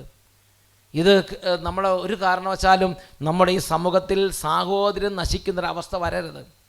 മൈനറായിട്ടുള്ള അല്ലെങ്കിൽ കുറച്ച് തീവ്രവാദികൾ അല്ലെങ്കിൽ കുറച്ച് വളരെ എന്താ പറയുന്നത് തീവ്ര സ്വഭാവമുള്ളവർ പ്രവർത്തിച്ച് പല സമൂഹങ്ങളും വികലമാക്കുന്നുണ്ട്. അന്ധകാര ശക്തികളുടെ തേർവാഴ്ച അവസാനിക്കാൻ വേണ്ടി എന്ത് ചെയ്യണമെന്നാണ് ബൈബിൾ പഠിപ്പിക്കുന്നത്. വിശുദ്ധ മർക്കോസിൻ്റെ സുവിശേഷം 9-ാം അധ്യായം 29-ാമത്തെ വാക്യം, പ്രാർത്ഥന കൊണ്ടല്ലാതെ മറ്റൊന്നുകൊണ്ടും ഈ വർഗം പുറത്തു പോവുകയില്ല എന്ന് പറഞ്ഞാൽ നാരകീയ സേനകൾ, ഈ വർഗം എന്ന് പറഞ്ഞാൽ ദുഷ്ടാരൂപികളെയാണ് ഉദ്ദേശിക്കുന്നത്. പൈശാചിക ശക്തികൾ എന്ന് പറഞ്ഞാൽ ദുഷ്ടാരൂപികൾ, നാരകീയ സേനകൾ, നരകപിശാചുക്കൾ, അന്ധകാര ശക്തികൾ മനുഷ്യനെ അടിമപ്പെടുത്തുമ്പോഴാണ് സഹോദരനെ കാണാനുള്ള കണ്ണ് മറന്ന് ഭ്രാന്ത് കയറി അവനെ വെട്ടിക്കുത്തി കൊല ചെയ്താലും കുഴപ്പമില്ല, കുട്ടികളെ സ്ത്രീകളെ എങ്ങനെ നശിപ്പിച്ചാലും കുഴപ്പമില്ലെന്ന് ചിന്തിക്കുന്നത്. അത് ദൈവത്തിൻ്റെ ആത്മാവല്ല. അതുകൊണ്ട് ദൈവവചനം നമ്മളെ പഠിപ്പിക്കുന്ന ഇങ്ങനെയാണ്, ഈ ദുഷ്ടശക്തികൾ മനുഷ്യ മനസ്സിൽ നിന്ന് പോയി നമ്മുടെ മനുഷ്യ സമൂഹത്തിൽ, നമ്മുടെ മനുഷ്യ ഹൃദയത്തിൽ, മനുഷ്യ മനസ്സുകളിൽ തമ്മിൽ സ്നേഹവും തുറവിയും ദൈവത്തിൻ്റെ ആ ഒരു ലളിതമായൊരു ഹൃദയം ഉണ്ടാകാൻ അന്ധകാര ശക്തികൾ ഹൃദയങ്ങളിൽ നിന്ന് വിട്ടുപോകണം. അതിനുവേണ്ടി POC ബൈബിൾ പ്രത്യേകം എൻ്റെ അണ്ടർലൈൻ ഫുട്നോട്ടിൽ കൊടുത്തിട്ടുണ്ട്, ഉപവാസവും പ്രാർത്ഥനയും കൊണ്ടല്ലാതെ ഈ വർഗം പുറത്തു പോവുകയില്ല. 8 നോമ്പിൻ്റെ ആ തുടക്കത്തിൽ ആ ചരിത്രത്തിൻ്റെ ആമുഖത്തിൽ അതിനെക്കുറിച്ച് മറ്റുള്ളവർ ഞാൻ പറഞ്ഞിരുന്നെങ്ങനെയാണ്, അങ്ങനത്തെ ഒരു പ്രത്യേക അന്തരീക്ഷം വന്നപ്പോൾ അന്നുണ്ടായിരുന്ന ഇവിടുത്തെ അമ്മമാർ, അന്നിവിടെ ജീവിച്ചിരുന്ന സഹോദരിമാർ, കുഞ്ഞുങ്ങൾ ദൈവ സഹായത്തിന് വേണ്ടി നിലവിളിച്ച് 8 ദിവസം നോമ്പും വ്രതം എടുത്ത് പ്രാർത്ഥിച്ചു. അവർക്ക് ദൈവിക സംരക്ഷണം ലഭിച്ചു. തിന്മ എത്ര പ്രബലമാണെങ്കിലും പ്രിയ സഹോദരി, ഒരു കാര്യം ഉറപ്പിച്ച് അടിവരയിട്ട് പറയാൻ എനിക്ക് ധൈര്യമുണ്ട്, ഞാൻ പറയാൻ ആഗ്രഹിക്കുകയാണ്, ദൈവത്തിൻ്റെ ശക്തിയാണ് എല്ലാറ്റിലും വലുത്. തിന്മ എത്രമാത്രം പ്രബലമായാലും, നാരകീയ ശക്തി എത്രമാത്രം പ്രബലമായാലും അതിലും വലുതാണ് ദൈവശക്തി. ദൈവശക്തി ഉദിക്കുമ്പോൾ സാത്താൻ കത്തിച്ചാമ്പലായി പോകും, അവൻ കാൽക്കീഴിൽ ചാരമായി മാറും. റോമാലേഖനം 16:20, സമാധാനത്തിന് ദൈവം ഉടൻ തന്നെ പിശാചിനെ നിങ്ങളുടെ കാൽക്കീഴിലാക്കി തകർത്ത് കളയും. മലാക്കിയുടെ പുസ്തകം 4-ാം അധ്യായം അതിൽ 3-4 തിരുലുകളിൽ അവിടെ പറഞ്ഞിങ്ങനെയാണ്, ഞാൻ പ്രവർത്തിക്കുന്ന ദിവസം നിങ്ങൾ ദുഷ്ടന്മാരെ ചവിട്ടിമതിക്കും, അവർ നിങ്ങളുടെ കാൽക്കീഴിൽ ചാരം പോലെയായി മാറും എന്ന് പറഞ്ഞാൽ നാരകീയ ദുഷ്ടാരൂപികൾ, അന്ധകാര ശക്തികൾ നിഷ്പ്രഭമായി പോകും, പൊടിഞ്ഞു പോകും, നിഷ്പ്രഭമായി പോകും. നോമ്പും ഉപവാസവും അനാവശ്യമാണ്. ഈ വർഷം 8 നോമ്പ് എടുക്കുമ്പോൾ നന്നായിട്ട് നോമ്പ് ഉപവാസം എടുക്കണം, നന്നായിട്ട് പ്രാർത്ഥിക്കണം. ഒരു 3-4 നിയോഗങ്ങൾ വെക്കുക. ഒന്നാമത് തീവ്രവാദം തുടച്ചു മാറ്റപ്പെടുന്നതിന് വേണ്ടി പ്രാർത്ഥിക്കണം. രണ്ടാമത് കോവിഡ് വഴി വിഷമിക്കുന്ന എല്ലാ വ്യക്തികൾ കുടുംബങ്ങൾക്ക് ഒരു സമാശ്വാസം ലഭിക്കുന്നതിന് വേണ്ടി പ്രാർത്ഥിക്കണം. മൂന്നാമതായി ഈ നാട്ടിൽ വിവാഹം നടക്കാതെ ഓരോ പ്രദേശത്ത് ഓരോ ജില്ലകളിലും 1000, 5000, 6000, 7000 വെച്ച് ഓരോ ജില്ലകളിലുമുണ്ട്. വിവാഹം നടക്കാത്ത യുവതി യുവാക്കന്മാരുടെ വിവാഹ തടസ്സം മാറാൻ വേണ്ടി പ്രാർത്ഥിക്കണം. നാലാമതായി വേദനിച്ച് നരകിച്ചു കഴിയുന്ന സാമ്പത്തികമായി തകർന്ന് തരിപ്പണമായ കുടുംബങ്ങളും കർഷകരും അവരുടെ അവസ്ഥകളിൽ അവർക്കൊരു സംരക്ഷണവും അവരെ ഉയർത്തെഴുന്നേൽപ്പിക്കാൻ തക്ക നേതൃത്വം ഉണ്ടാകാൻ വേണ്ടി പ്രാർത്ഥിക്കണം. അഞ്ചാമതായി നല്ല രാഷ്ട്രീയ നേതൃത്വം, നല്ല തത്വദീക്ഷയുള്ള ഇച്ഛാശക്തിയുള്ള ബലിഷ്ഠമായ പാർട്ടികളുടെ നേതൃത്വവും കേരളത്തിലും രാജ്യത്ത് ഇന്ത്യയിലും ഉണ്ടാകാൻ വേണ്ടി പ്രാർത്ഥിക്കണം. ഇതിനെക്കുറിച്ച് ചിന്തിച്ചപ്പോൾ എനിക്ക് രണ്ടാമത്തെ ഒരു ഉൾക്കാഴ്ച, അത് റോമാലേഖനം 12-ാം അധ്യായം 9-ാം വാക്യമാണ്. റോമാലേഖനം 12:9 അവിടെ പറഞ്ഞിങ്ങനെയാണ്, അതുകൊണ്ട് നമ്മൾ സ്നേഹം എന്ന് പറഞ്ഞ് എല്ലാം അംഗീകരിക്കരുത്. പ്രതികരിക്കുന്നിടത്ത് പ്രതികരിക്കണം, സംസാരിക്കുന്നിടത്ത് സംസാരിക്കണം, എഴുന്നേറ്റ് നിൽക്കണം, വിയോജിക്കുന്നിടത്ത് വിയോജിക്കണം. ഞാൻ വിയോജിക്കുന്നു, ഞാൻ ഇന്ന് അംഗീകരിക്കുന്നില്ല, ഞാൻ ഇതിനെ എതിർക്കുന്നു പറയുമ്പോൾ അത് സ്നേഹത്തിനെതിരല്ല. ഉള്ള കാര്യം സത്യമായി പറയുമ്പോൾ അത് സ്നേഹത്തിനെതിരല്ല, അത് സഹോദരങ്ങളെ വെറുക്കുന്നതല്ല, അത് ദൈവത്തിന് വേണ്ടി നിലയുറപ്പിക്കുന്നതാണത്. സത്യത്തിന് വേണ്ടി നിലയുറപ്പിക്കണം. ഒരു തിന്മ കണ്ടാൽ അത് നമ്മുടെ സ്വന്തം മതത്തിൽ ഇപ്പോൾ നല്ല മുസ്ലിം സഹോദരങ്ങളുണ്ട്. ആ മുസ്ലിം സഹോദരങ്ങൾ പലപ്പോഴും ചിലരോട് ഇങ്ങനെ പറഞ്ഞ് ഞാൻ കേട്ടിട്ടുണ്ട്, നീ ചെയ്യണത് ശരിയല്ല, ഇത് നല്ലല്ല, ഇത് നല്ലതല്ല, നീ ഇങ്ങനെയല്ല ചെയ്യേണ്ടതെന്ന് പറയണം ഞാൻ കേട്ടിട്ടുണ്ട്. നല്ല ജ്ഞാനമുള്ളവർ മറ്റുള്ളവരെ തിരുത്തണം, ശാസിക്കണം. അത് എല്ലാ സമുദായത്തിലും എല്ലാ ജനവിഭാഗങ്ങളിലും. ക്രിസ്തു സമൂഹത്തിൽ അല്ലെങ്കിൽ ഈ സമൂഹത്തിൽ ഏതെങ്കിലും ഒരു വ്യക്തി ദൈവത്തിനെതിരായ അല്ലെങ്കിൽ സമൂഹം ഇങ്ങനെയുള്ള സ്നേഹത്തിനും ഇങ്ങനെയുള്ള എതിരായിട്ടുണ്ടെങ്കിൽ ആ വ്യക്തി ശാസിക്കണം. തിന്മയുടെ കൂടെ കൂട്ടുചേരരുത്, തിന്മയ്ക്ക് വേണ്ടി സംസാരിക്കാൻ പോകരുത്. തിന്മയെ ദ്വേഷിക്കുക, നന്മയെ മുറുകെ പിടിക്കുക, നിഷ്കളങ്കമായി സ്നേഹിക്കുക. നിങ്ങളുടെ സ്നേഹം നിഷ്കളങ്കമായിരിക്കട്ടെ. ജാതി തിരിഞ്ഞ് സ്നേഹിക്കരുത്, ജാതി നോക്കി സ്നേഹിക്കരുത്.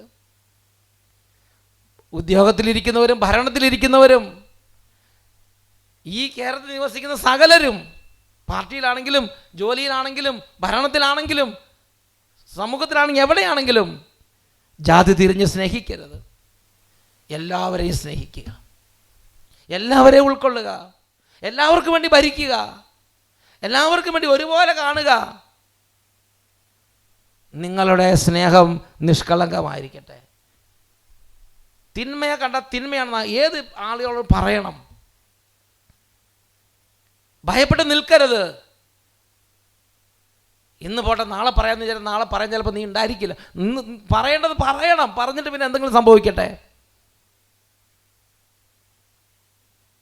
മൂന്നാമതായി ഇതിനെക്കുറിച്ച് തന്നൊരു യൂദാസ്ലീഹയുടെ ലേഖനത്തിൽ 1-ാം അധ്യായം 3-ാമത്തെ വാക്യമാണ്. യൂദാസ്ലീഹ ഒരു അധ്യായം മാത്രമേ ഉള്ളൂ. അതിൽ 3-ാമത്തെ വാക്യം, പ്രിയപ്പെട്ടവരെ, നമുക്ക് പൊതുവായി ലഭിച്ചിരിക്കുന്ന രക്ഷയെക്കുറിച്ച് നിങ്ങൾക്ക് എഴുതുവാൻ ഞാൻ അതിയായി ആഗ്രഹിച്ചിരിക്കുകയായിരുന്നു. അപ്പോഴാണ് വിശുദ്ധർക്ക് എന്നേക്കുമായി ഏൽപ്പിച്ചു കൊടുത്തിരിക്കുന്ന വിശ്വാസത്തിന് വേണ്ടി പോരാടണമെന്ന് ഉപദേശിച്ചുകൊണ്ട് നിങ്ങൾക്ക് എഴുതേണ്ടി വന്നിരിക്കുന്നത്. ഞാൻ സത്യത്തിൽ ഈ ഒരു വചനം വായിച്ചപ്പോൾ എൻ്റെ ഹൃദയത്തിലൂടെ കടന്നുപോയ ഒരു അനുഭവം തന്നെ ഈ വചനത്തിൻ്റെ ഒരു സ്പിരിറ്റ് എനിക്ക് അനുഭവപ്പെടുന്നുണ്ട്. അതായത് ഞാൻ വേറെ കാര്യങ്ങൾ പ്രസംഗിക്കുന്ന ആളാണ്, ഞാൻ മറ്റ് രീതിയിലുള്ള ശുശ്രൂഷകൾ ചെയ്തുകൊണ്ടിരിക്കുന്ന ഒരാളാണ്. എന്നെ സംബന്ധിച്ച് ഈ കേരളത്തിലുള്ള ഏതെങ്കിലും ഒരു കാര്യത്തെക്കുറിച്ച് ഇങ്ങനെ പാർട്ടിയുടെ അടിസ്ഥാനത്തിലോ മതത്തിൻ്റെ അടിസ്ഥാനത്തിലോ ചിന്തിക്കാൻ കഴിഞ്ഞ എൻ്റെ ഇന്നത്തെ വരെ ഈ ജീവിതത്തിൽ എനിക്ക് ചിന്തിക്കേണ്ടി വന്നിട്ടില്ല. എന്നാൽ എൻ്റെ പ്രിയപ്പെട്ട സഹോദരങ്ങളെ, ഈ അടുത്ത കാലത്തുണ്ടായ ആ തുർക്കി ഇസ്താംബൂളിൽ ഹാഗിയ സോഫിയ കത്തീഡ്രൽ ഒരു മോസ്കാക്കി മാറ്റിയ സംഭവം തൊട്ട് ഞാൻ പല കാര്യങ്ങളും പഠിച്ചപ്പോൾ ചില കാര്യങ്ങൾ ഈ സമൂഹത്തോട് തുറന്ന് സംസാരിക്കണമെന്ന് ശക്തമായി എനിക്ക് അനുഭവപ്പെട്ടു. എനിക്ക് അനുഭവപ്പെട്ട കാര്യങ്ങൾ ഞാൻ പറയുക തന്നെ വേണം. അതാണ് ആ ലേഖനത്തിൽ 1-ാമത്തെ അധ്യായത്തിൽ 3-ാമത്തെ വാക്യം. ഞാൻ മറ്റു ചില കാര്യങ്ങളെല്ലാം പറയാൻ വേണ്ടി ആഗ്രഹിച്ച സ്വർഗം, നരകം, ശുദ്ധീകരണ സ്ഥലം, നിത്യജീവൻ, അതൊക്കെ പറയും. അതാണ് എൻ്റെ മുഖ്യ ചിന്ത. പക്ഷേ അപ്പോഴാണ് ഈ കാര്യം നിങ്ങളോട് സംസാരിക്കണമെന്ന് ദൈവത്തിൻ്റെ ആത്മാവ് ശക്തമായി എന്നെ പ്രചോദിപ്പിച്ചത്. നമുക്ക് പൊതുവായി ലഭിച്ചിരിക്കുന്ന രക്ഷയെക്കുറിച്ച് നിങ്ങൾക്ക് എഴുതുവാൻ ഞാൻ അതിയായി ആഗ്രഹിച്ചിരിക്കുകയായിരുന്നു. അപ്പോഴാണ് വിശുദ്ധർക്ക് എന്നേക്കുമായി ഏൽപ്പിച്ചു കൊടുത്തിരിക്കുന്ന വിശ്വാസത്തിന് വേണ്ടി പോരാടണമെന്ന് ഉപദേശിച്ചുകൊണ്ട് നിങ്ങൾക്ക് എഴുതേണ്ടി വന്നത്. അതുപോലെ അങ്ങനെ ഒരു ദിശാസന്ധിയിലാണ് ഞാനിപ്പോൾ നിൽക്കുന്നത്. നമ്മൾ നന്നായിട്ട് കൊന്ത ചെല്ലുന്നവരായാൽ മാത്രം പോരാ, നമ്മൾ നന്നായി സ്തുതിക്കുന്നവരായാൽ മാത്രം പോരാ, നന്നായി ബലിയർപ്പിക്കുന്നവരായാൽ മാത്രം പോരാ. നമുക്ക് ചുറ്റും നമ്മുടെ സമൂഹത്തിൽ നടക്കുന്ന കാര്യങ്ങൾ കണ്ട് തിന്മയ്ക്കെതിരെ ശബ്ദിക്കേണ്ട സമയത്ത് ശബ്ദിച്ച് പാർശ്വവൽക്കരിക്കപ്പെടുകയും ചവിട്ടി താഴ്ത്തപ്പെടുകയും നിശബ്ദരാക്കപ്പെടുകയും ചെയ്യുന്ന ബഹുസഹസ്രങ്ങൾക്ക് വേണ്ടി ഞാൻ നിങ്ങൾ എഴുന്നേൽക്കണം, പ്രതികരിക്കണം, സംസാരിക്കണം, എഴുതണം. പരിശുദ്ധ മാതാവിൻ്റെ മധ്യസ്ഥം നിങ്ങൾക്കെല്ലാവർക്കും ധാരാളമായി ലഭിക്കട്ടെ. പരിശുദ്ധ അമ്മ എന്ന് പറഞ്ഞാൽ എപ്പോഴും ഇങ്ങനെ ഒന്നും അറിയാതെ ഒരു നിർഗുണ ബ്രഹ്മൻ എന്നൊക്കെ പറഞ്ഞ് കേട്ടില്ല. അതുപോലെ ഞങ്ങൾ ഫിലോസഫി പഠിക്കുന്ന കാലത്ത് കേട്ടിട്ടുണ്ട്, ഇങ്ങനെ നിർഗുണ ബ്രഹ്മൻ എന്നൊക്കെ പറഞ്ഞൊരു കൺസെപ്റ്റ് ഉണ്ട്. പക്ഷെ അങ്ങനെയല്ല, ക്രിയാത്മകമായി ഇടപെടുന്ന ആളാണ് പരിശുദ്ധ അമ്മ. കാനായിലെ കല്യാണ വീട്ടിൽ ആ കുടുംബം വലിയ മനോവേദനയിൽ വലിയ ഞെരുക്കത്തിലേക്കും തള്ളിയിടപ്പെടുന്നൊരു അന്തരീക്ഷം വന്നപ്പോൾ ക്രിയാത്മകമായി ഇടപെട്ട് ആ കുടുംബത്തിന് മുഖം രക്ഷിച്ച ആളാണ് പരിശുദ്ധ അമ്മ. ഏലീശ പുണ്യവതിയുടെ കുടുംബത്തിൽ പോയി 3 മാസം അവിടെ നിന്ന് ആ കുടുംബത്തിനൊരു നിലകൊണ്ട് സഹായിച്ച് അങ്ങനെ ആ വേദനയിലും ആപത്തിലും ആവശ്യങ്ങളിൽ സഹായിക്കുന്ന സ്വഭാവം വെളിപ്പെടുത്തിയ അമ്മയാണ് പരിശുദ്ധ അമ്മ. ഈശോയുടെ സഹനവേളയിലെല്ലാം ഈശോയുടെ കൂടെ നിന്ന ആളാണ് പരിശുദ്ധ അമ്മ. മരണം വരെ, അതേ കല്ലറ വരെ. ശിഷ്യന്മാർ പതറിയപ്പോഴും തളർന്നപ്പോഴും ചെതറിയപ്പോഴെല്ലാം അമ്മയാണ് കൂടെ നിന്ന് ഒരുമിപ്പിച്ചത്. ഈ കേരളക്കരയിൽ ഇവിടുത്തെ ഒട്ടനവധി വിശ്വാസി സ്ത്രീകളും കുട്ടികളും അവർ നിസ്സഹായരായി എവിടെ നിന്ന് രക്ഷ കിട്ടുമെന്ന് അറിയാതെ വേദനിച്ചപ്പോൾ മഞ്ഞമ്മൽ മാതാവ് 8 നോമ്പ് ആരംഭത്തിൽ ചരിത്രം പഠിക്കണം. പരിശുദ്ധ അമ്മയുടെ ഇടപെടലാൽ ഒരു പ്രദേശം തിന്മകളിൽ നിന്ന് പ്രത്യേകിച്ച് എല്ലാ തരത്തിലുള്ള മതഭ്രാന്തന്മാരും സംരക്ഷിക്കപ്പെട്ടതിൻ്റെ ഓർമ്മയാണ് 8 നോമ്പ്. പരിശുദ്ധ അമ്മ നമ്മുടെ കൂടെ ഉണ്ടായിരിക്കും, ആപത്തുകളിലും വേദനകളിലും. ലപ്പാൻ്റെ യുദ്ധത്തിൽ പരിശുദ്ധ അമ്മ വന്ന് വേദനിച്ചവരും തകർന്നുകൊണ്ടിരുന്നവരെ ഒരുപാട് തരം അന്ധകാര ശക്തിയിൽ നിന്ന് മോചിപ്പിച്ചതും സംരക്ഷിച്ചതും വിജയം കൊടുത്തതും ചരിത്ര സംഭവമല്ലേ? ഈ 8 ദിവസം നന്നായി ജപമാല ചൊല്ലി പ്രാർത്ഥിച്ച് പരിശുദ്ധ അമ്മയുടെ കൂട്ടായ്മയിൽ ഈ കേരളക്കരയിൽ നല്ല ദിവസങ്ങൾ പുലരാൻ വേണ്ടി നമുക്ക് ഒരുമിച്ച് പ്രാർത്ഥിക്കാം. ദൈവം നിങ്ങളെ അനുഗ്രഹിക്കട്ടെ. ദിവ്യഗാനത്തിൽ എഴുന്നേൽക്കുന്ന ഈശോയെ നമുക്ക് ആരാധിക്കാം. ഇപ്പോൾ നിങ്ങളായിരിക്കുന്ന സ്ഥലത്ത് കർത്താവിൻ്റെ സന്നിധിയിൽ എല്ലാം സമർപ്പിച്ചെന്ന് പ്രാർത്ഥിക്കുകയാണ്. 2 കരങ്ങൾ നന്നായി ഉയർത്തിപ്പിടിക്കുക. ദിവ്യഗാനത്തിലേക്ക് നോക്കി 2 കരങ്ങൾ ഉയർത്തി ഉച്ചത്തിൽ നിന്ന് സ്തുതിക്കാം. എല്ലാവരും സ്തുതിച്ച് കർത്താവിന്റെ നാമത്തെ വിളിച്ച് പ്രാർത്ഥിക്കണം. Hallelujah hallelujah hallelujah hallelujah. കർത്താവായ ഈശോയെ ഞങ്ങൾ പ്രാർത്ഥിക്കുന്നു. ഒരുക്കമായി ഞങ്ങൾ ശുശ്രൂഷയെ കർത്താവ് അഭിഷേകം ചെയ്യും. 2 കരങ്ങൾ ഉയർത്തി നന്നായി സ്തുതിക്കുക. സ്വരം ഉയർത്തി ഉച്ചത്തിൽ സ്തുതിച്ച് പ്രാർത്ഥിക്കുക. Hallelujah hallelujah hallelujah. ആരാധന ശക്തമായി ദൈവത്തിന്റെ അഭിഷേകം നിറയട്ടെ. ദേശത്തും രാജ്യത്തും ദൈവജനത്തിന് ഇപ്പോൾ അനുഭവിക്കുന്ന എല്ലാ വേദനകളിലേക്കും യേശു ക്രിസ്തുവിന്റെ അത്ഭുത ശക്തി ഇപ്പോൾ വ്യാപരിക്കാൻ ആഗ്രഹിച്ച ഉച്ചത്തിൽ സ്തുതിക്കാം. സ്വരമുയർത്തി ഉറക്കെ സ്തുതിച്ച് ആരാധിക്കുന്നു.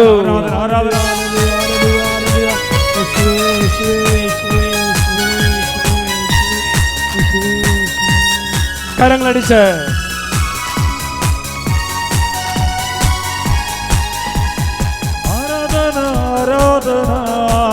ശക്തിയോടെ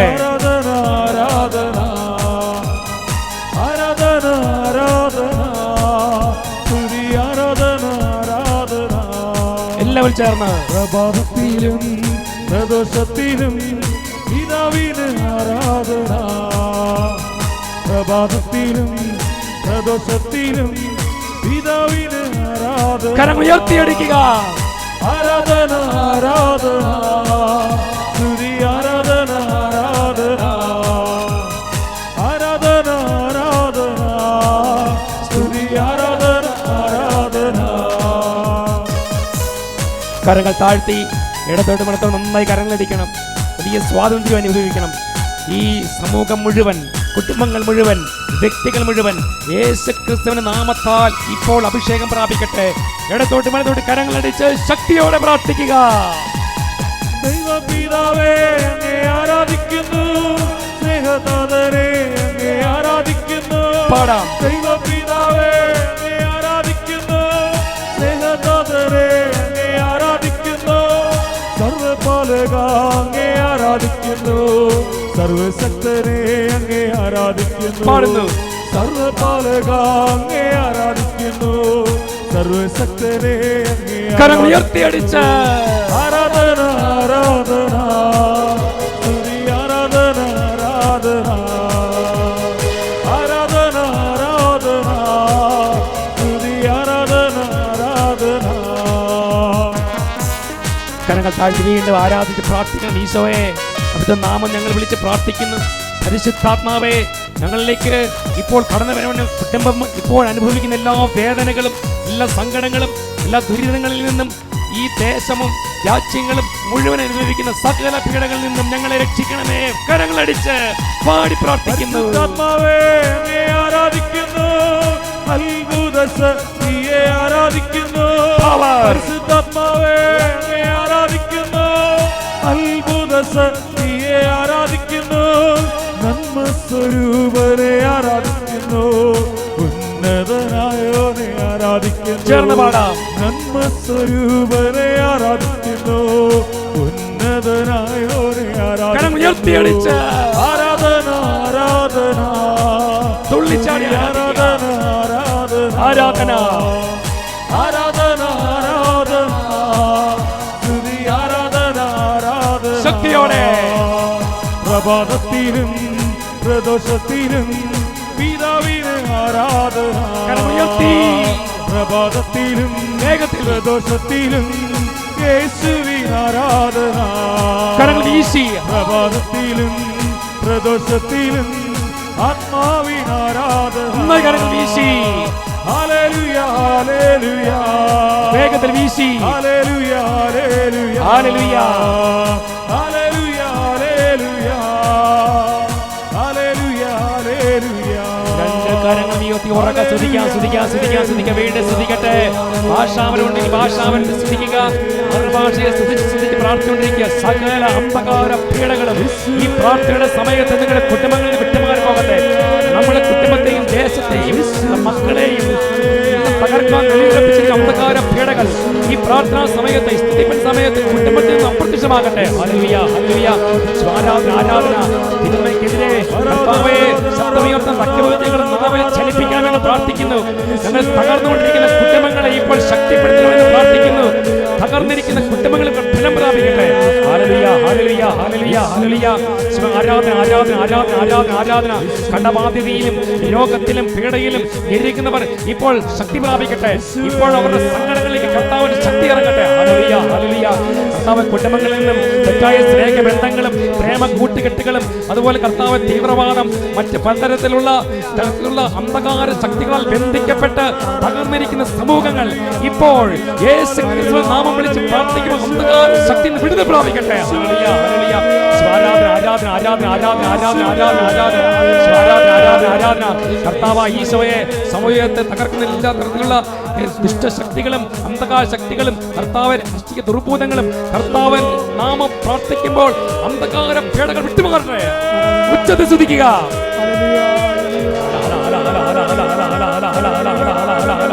ആരാധന ആരാധന ആരാധന ആരാധന ആരാധന ആരാധന ആരാധന ആരാധന വിവാഹം നടക്കാത്ത അനേക കുടുംബങ്ങളുണ്ട് കർത്താവേ യുവാക്കന്മാർ ജോലിയില്ലാത്തവർ വിദേശത്ത് കുടുങ്ങി കിടക്കുന്നവർ കർത്താവേ ഈ ദേശത്ത് നിന്നും പാലായനം ചെയ്യപ്പെട്ട് പോകപ്പെട്ടവർ എല്ലാവരെയും ഇപ്പോൾ അത്ഭുത വിടുതൽ ഈ സമയം ലഭിക്കണം ഉച്ചത്തിൽ വിളിക്കുക ഉച്ചത്തിൽ സ്തുതിക്കുക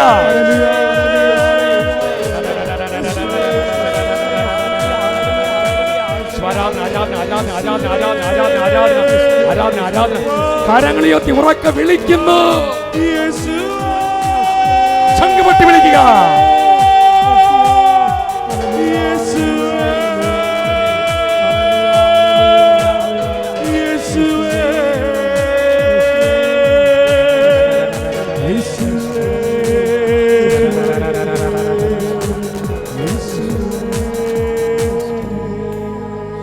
കർത്താവായ ഈശോയെ ഞങ്ങളങ്ങേ ആരാധിക്കുന്നു.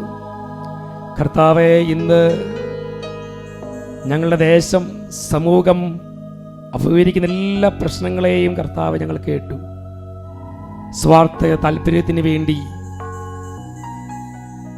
മനുഷ്യ ജീവനെ പോലും വില കൊടുക്കാത്ത ഒരു കാലഘട്ടത്തിലാണ് ഞങ്ങൾ ജീവിക്കുന്നത്. കർത്താവെ സമത്വസുന്ദരമായ ഞങ്ങളുടെ ദേശത്തിൻ്റെ ഐശ്വര്യം നഷ്ടപ്പെടുന്ന എല്ലാ പ്രവൃത്തികളെയും അവിടുന്ന് കർത്താവ് ദൂരീകരിക്കണമേ എന്ന് പ്രാർത്ഥിക്കുക. ദൈവജനം മുഴുവൻ ഒന്നിച്ച് പ്രാർത്ഥനയിൽ ഒന്നുചേർന്ന് സമൂഹത്തിൽ ഇപ്പോൾ ആധിപത്യം ഉറപ്പിച്ച എല്ലാ അന്ധകാരത്തിനെതിരെ പോരാടുവാൻ തിന്മയെ തിന്മയാണെന്നും നന്മയെ നന്മയാണെന്നും ഏറ്റുപറയാൻ തക്കവിധത്തിൽ ധൈര്യം ഞങ്ങൾക്ക് നൽകണമേ. സ്നാവയോഗനാനെ പോലെ തിന്മയാണെന്ന് സമൂഹത്തിന് മുമ്പിൽ അല്ലെ രാജാവിന് മുമ്പിൽ ഭരണാധിപന്റെ മുമ്പിൽ സധൈര്യം ഏറ്റുപറയാൻ തക്കവിധത്തിലുള്ള ധൈര്യം സ്നാവയോഗനാലിൽ അവിടെ നിറച്ചു. അതേ ചൈതന്യം ഞങ്ങളിലേക്ക് നിറയ്ക്കണമേ. ഞങ്ങളുടെ ദേശത്ത് സന്തോഷവും സമാധാനം പ്രദാനം ചെയ്യണമേ. പരിശുദ്ധ അമ്മേ മാതാവേ, ഈ ദിവസങ്ങളിൽ ഞങ്ങൾ പ്രാർത്ഥിക്കുകയാണ്. ഞങ്ങളുടെ ജപമാലകളും ഉപവാസങ്ങളും പ്രാർത്ഥനകളും എല്ലാം അമ്മ ഞങ്ങൾക്ക് വേണ്ടി മാധ്യസ്ഥം വഹിക്കാൻ കാരണമാണ്.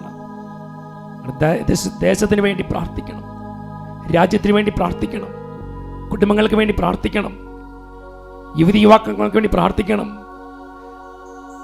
ബാലികാ ബാലന്മാര്, സ്ത്രീകള് എല്ലാവർക്കും വേണ്ടി അമ്മയെ അങ്ങ് തിരുക്കുമാര സന്നിധിയിൽ മാധ്യസ്ഥ യാചിക്കണമേ. ഞങ്ങൾ പ്രാർത്ഥിക്കുക. ഈ സമയം നമുക്ക് പ്രാർത്ഥിക്കാം. കർത്താവെ, ഞങ്ങൾ ഓരോരുത്തരും അനുഗ്രഹിക്കണമേ എന്ന് പ്രാർത്ഥിക്കുക. ഇപ്പോൾ ചൊല്ലിത്തരുന്ന പ്രാർത്ഥന ചൊല്ലി പ്രാർത്ഥിക്കുമ്പോൾ ഒരു വിടുതൽ കർത്താവ് ഈ സമയം നമുക്ക് നൽകും. സകല പീഡകളും സകല ബന്ധനങ്ങളും സകല കെട്ടുകളും എല്ലാം അഴിയാൻ കർത്താവെ ഞങ്ങളെ സഹായിക്കണമേ. പ്രാർത്ഥിക്കാം. ഒരുമിച്ച് എല്ലാവരും ചേർന്ന് പ്രാർത്ഥിക്കുന്നു. കർത്താവായ ഈശോയേ, കർത്താവായ ഈശോയേ, രക്ഷിതാവായ യേശുവേ, രക്ഷിതാവായ യേശുവേ, അവിടുത്തെ സന്നിധിയിൽ പ്രാർത്ഥിക്കുന്ന ഓരോ കുടുംബങ്ങളെയും സമൂഹങ്ങളെയും ആശീർവദിക്കണമേ. ഞങ്ങളിലും ഞങ്ങളുടെ കുടുംബത്തിലും ആധിപത്യം ഉറപ്പിച്ചിരിക്കുന്ന പ്രത്യേകിച്ച് ഞങ്ങൾ വസിക്കുന്ന ഞങ്ങളുടെ ദേശത്ത് ആധിപത്യം ഉറപ്പിച്ചിരിക്കുന്ന എല്ലാ തിന്മയുടെ ശക്തികളെയും അന്ധകാര പീഡകളെയും ആട്ടിപ്പായിക്കണമേ. ഞങ്ങൾക്ക് സ്വസ്ഥമായി ജീവിതം നയിക്കുവാൻ തടസ്സപ്പെടുത്തുന്ന ഈ ലോകത്തിന്റെ എല്ലാ അരൂപികളെയും പൈശാചിക ആധിപത്യങ്ങളെയും ആട്ടിപ്പായിക്കണമേ. പ്രത്യേകിച്ച് കൃഷി ചെയ്തുകൊണ്ടിരിക്കുന്ന കൃഷിക്കാർ അനുഭവിക്കുന്ന എല്ലാ വേദനകളിൽ നിന്നും ഞെരുക്കങ്ങളിൽ നിന്നും സംരക്ഷിക്കണമേ. ജോലിയില്ലാത്ത യുവതി യുവാക്കന്മാരെ സംരക്ഷിക്കണമേ. രാജ്യത്ത് ദേശത്ത് അസ്വസ്ഥത വിതയ്ക്കുന്ന എല്ലാ നേതാക്കന്മാരെയും വിശുദ്ധീകരിക്കണമേ. കർത്താവായ ഈശോയെ, ഞങ്ങൾക്ക് സ്വസ്ഥമായി പ്രാർത്ഥിക്കാൻ പറ്റാത്ത വിധത്തിൽ ബന്ധിക്കപ്പെട്ടിരിക്കുന്ന എല്ലാ ശിഥിലീകരണ ശക്തികളെയും ആട്ടിപ്പായിക്കണമേ. വിവാഹ തടസ്സം മൂലം വേദനിക്കുന്ന ഓരോ യുവതി യുവാക്കന്മാരെയും ആശീർവദിക്കണമേ. തടസ്സങ്ങൾ മാറ്റി അനുഗ്രഹിക്കണമേ. ഹല്ലേലൂയ. ഇപ്പോൾ സമൂഹത്ത് ദേശത്ത് രാജ്യങ്ങളിൽ പടർന്നു പിടിച്ചുകൊണ്ടിരിക്കുന്ന കോവിഡ് എന്ന മഹാമാരിയെ എന്നേക്കുമായി ദൂരീകരിക്കണമേ. ഉപവാസവും പ്രാർത്ഥനയും തടസ്സപ്പെടുത്തുന്ന സകല ശക്തികളെയും ആട്ടിപ്പായിക്കണമേ.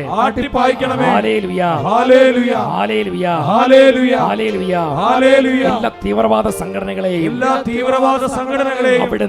അവിടുന്ന് നശിപ്പിക്കണമേ. സ്നേഹം സന്തോഷം സമാധാനം നഷ്ടപ്പെടുത്തുന്ന എല്ലാ ശക്തികളെയും ദേശത്ത് നിന്ന് എന്നേക്കുമായി നിർമ്മാർജ്ജനം ചെയ്യണമേ.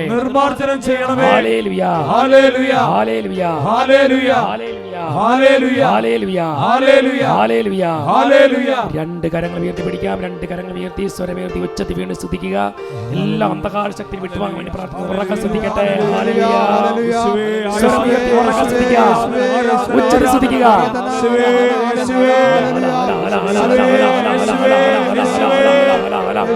ഓ കർത്താവായ ഈശോയെ, കരങ്ങൾ ഉയർത്തി പ്രാർത്ഥിക്കുമ്പോൾ ദിവ്യകാരുണ്യത്തിൽ ശക്തി പുറപ്പെടട്ടെ. ഓരോ കുടുംബങ്ങളിലും സകല പീഡകൾ വിട്ടുമാറി പോകട്ടെ. സക്രിയ 9:8 വചനം പറയും, ആരും കയറിയിറങ്ങി നടക്കാതിരിക്കാൻ പാളയമടിച്ച് കാവൽ നിൽക്കും, ഒരു മർദ്ദകൻ തന്നെ കീഴ്പ്പെടുത്തുകയില്ല. ഓ കർത്താവായ ഈശോയെ, സേവർക്കാൻ വട്ടായിലെ ചില കൂട്ടായ്മയിലും പിന്നോയോട് എല്ലാം ചേർന്ന് ഇപ്പോൾ പ്രാർത്ഥിക്കുകയാണ്. ദേശത്തും രാജ്യത്തും കുടുംബങ്ങളിൽ ആധിപത്യം സകല പൈശാചിക പീഡകളും വിട്ടൊഴിയട്ടെ. ദുഷ്ടാത്മസേനയും അന്ധകാര ശക്തിയുമേശുവിൻ നാമത്താൽ അഴിയട്ടെ. ശക്തികൾ തടസ്സ ശക്തികൾ യേശുവിൻ നാമത്താൽ അഴിയട്ടെ.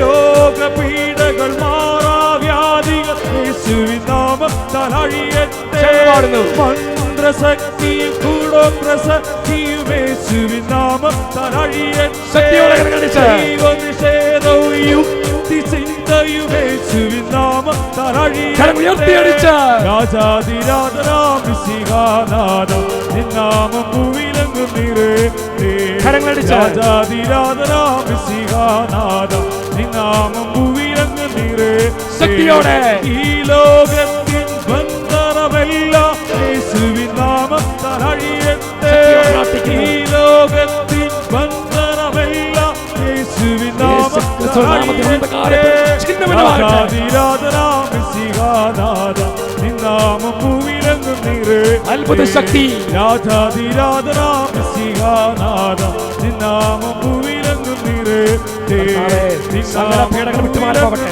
സകല ശക്തികളും വിട്ടുമാറിപ്പോകട്ടെ സകല ശക്തികളും അന്ധകാര പീഡകളും പൈശാചി പീഡകളും വിട്ടുമാറിപ്പോകണം കുടുംബങ്ങൾ സ്വാതന്ത്ര്യം പ്രാപിക്കണം മക്കൾ വിടുതൽ പ്രാപിക്കണം ഇനി ഞങ്ങളുടെ സമൂഹത്തിൽ പ്രാർത്ഥിക്കുവാനും അതുപോലെ കർത്താവെ ഒരു മിസ്സിങ്ങും സംഭവിക്കാതിരിക്കാതെ ദൈവത്തിന് അത്ഭുത ശക്തി സംരക്ഷണ വലയം ഞങ്ങളുടെ കുടുംബങ്ങളിൽ ഇപ്പോൾ സ്ഥാപിക്കപ്പെടട്ടെ നൈരാശ്യങ്ങളും വൈരാഗ്യങ്ങളും യേശുവിൻ നാമത്താൽ അഴിയട്ടെ തകർച്ചാ ശക്തികൾ തടസ്സ ശക്തികൾ യേശുവിൻ നാമത്താൽ അഴിയട്ടെ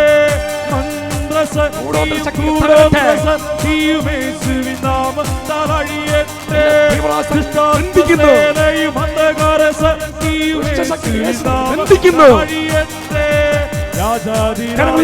രാജാധിരാജനാഥ നിൻ നാമം ഭൂവിലെങ്ങും നിറയട്ടെ ശക്തിയോടെ രാജാധിരാജനാം മിശിഹാനാഥ നിൻ നാമം ഭൂവിലെങ്ങും നിറയട്ടെ ഈ ലോകത്തിൻ ബന്ധനമെല്ലാം യേശുവിൻ നാമത്താൽ അഴിയട്ടെ ഈ ലോകത്തിൻ ബന്ധനമെല്ലാം യേശുവിൻ നാമത്താൽ അഴിയട്ടെ രാജാധിരാജനാം മിശിഹാനാഥ നിൻ നാമം ഭൂവിലെങ്ങും നിറയട്ടെ ശക്തിയോടെ പ്രാർത്ഥിക്കുന്നു രാജാധിരാജനാം മിശിഹാനാഥ നിൻ നാമം ഭൂവിലെങ്ങും നിറയട്ടെ ഉച്ചത്തിൽ വിളിക്കുക നാമം ഭൂവിലെങ്ങും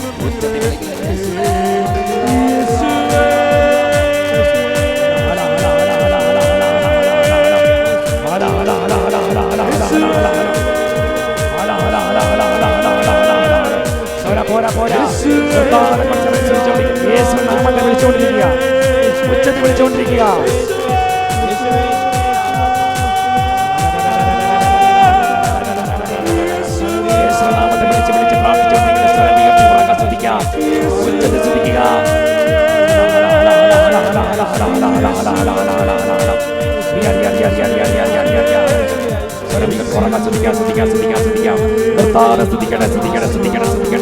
എല്ലാവരുടെ കെട്ടുകൾ അഴിയട്ടെ ഇപ്പോൾ കുടുംബങ്ങളിൽ ദൈവിക ശക്തി ഇറങ്ങട്ടെ പോരാ പോരാ പോരാ പോരാ ഉച്ചത്തിൽ ശ്രദ്ധിക്കാം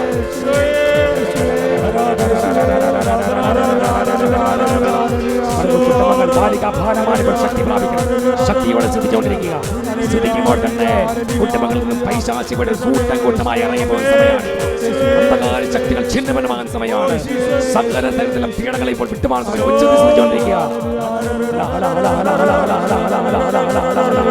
യേശുവേ യേശുവേ യേശുവേ യേശുവേ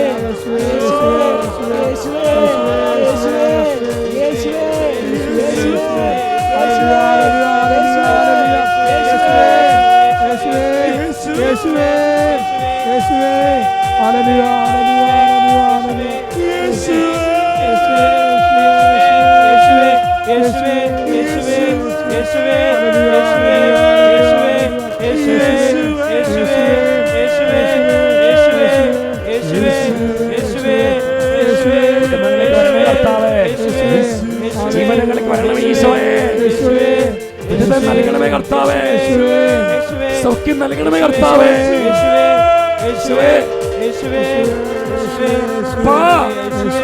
കണ്ണീരോടെ വിളിച്ച് പ്രാർത്ഥിക്കുക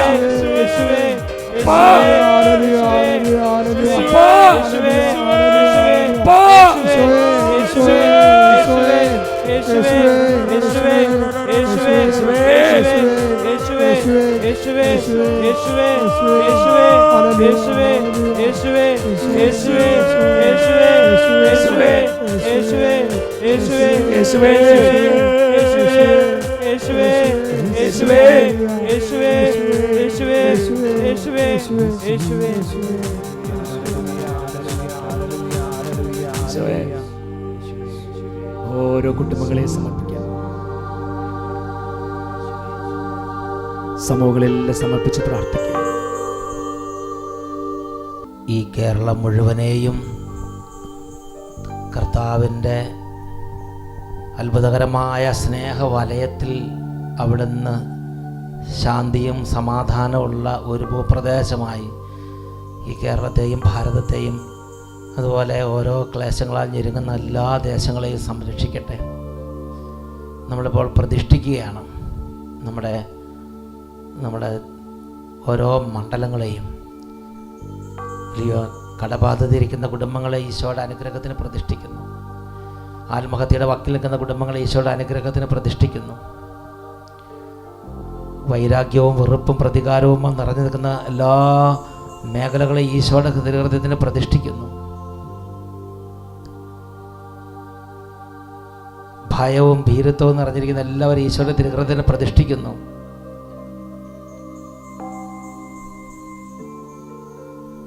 ഹൃദയപൂർവ്വം അവിടുത്തോട് പ്രാർത്ഥിക്കുക. ദൈവമേ, എൻ്റെ യേശുവേ,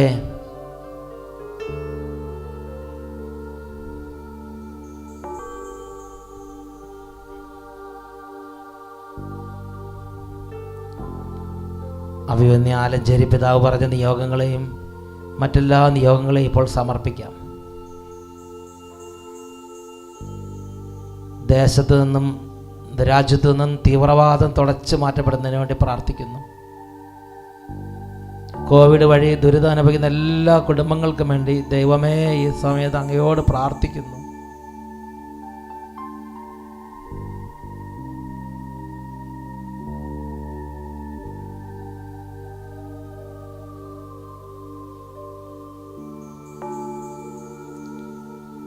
ഒരുപാട് ദുഃഖ ദുരിതങ്ങളിൽ കിടക്കുന്ന കർഷക മക്കൾക്ക് വേണ്ടി പ്രാർത്ഥിക്കുന്നു. മലയോര പ്രദേശങ്ങളിൽ അനവധി വിധത്തിൽ ദുരിതം അനുഭവിക്കുന്ന നരകിക്കുന്ന എല്ലാ കർഷക കുടുംബങ്ങൾക്കും വേണ്ടി പ്രാർത്ഥിക്കുന്നു.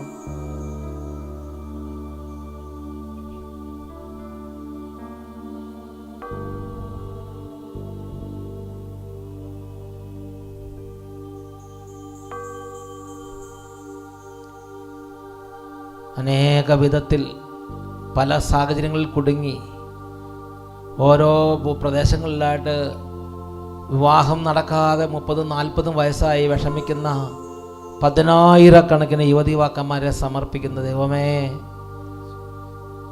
നീറുന്ന പ്രശ്നങ്ങളിലേക്ക് അവിടുന്ന് ഇടപെട്ട് വഴി തുറക്കണമേ.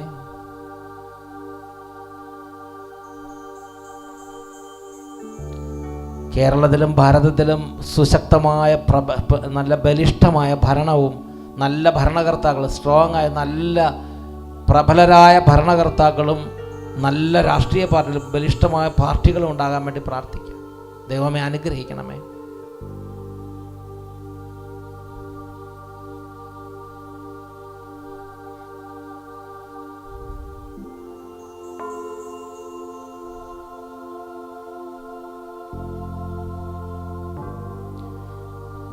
ബാലന്മാരെയും സ്ത്രീകളുടെയും കണ്ണുനീരും വേദനയും പ്രത്യേകം സമർപ്പിക്കുന്നു. ദൈവമേ, കടബാധിതയുള്ള കുടുംബങ്ങളുടെ സങ്കടങ്ങളും പ്രത്യേകം സമർപ്പിക്കുന്നു.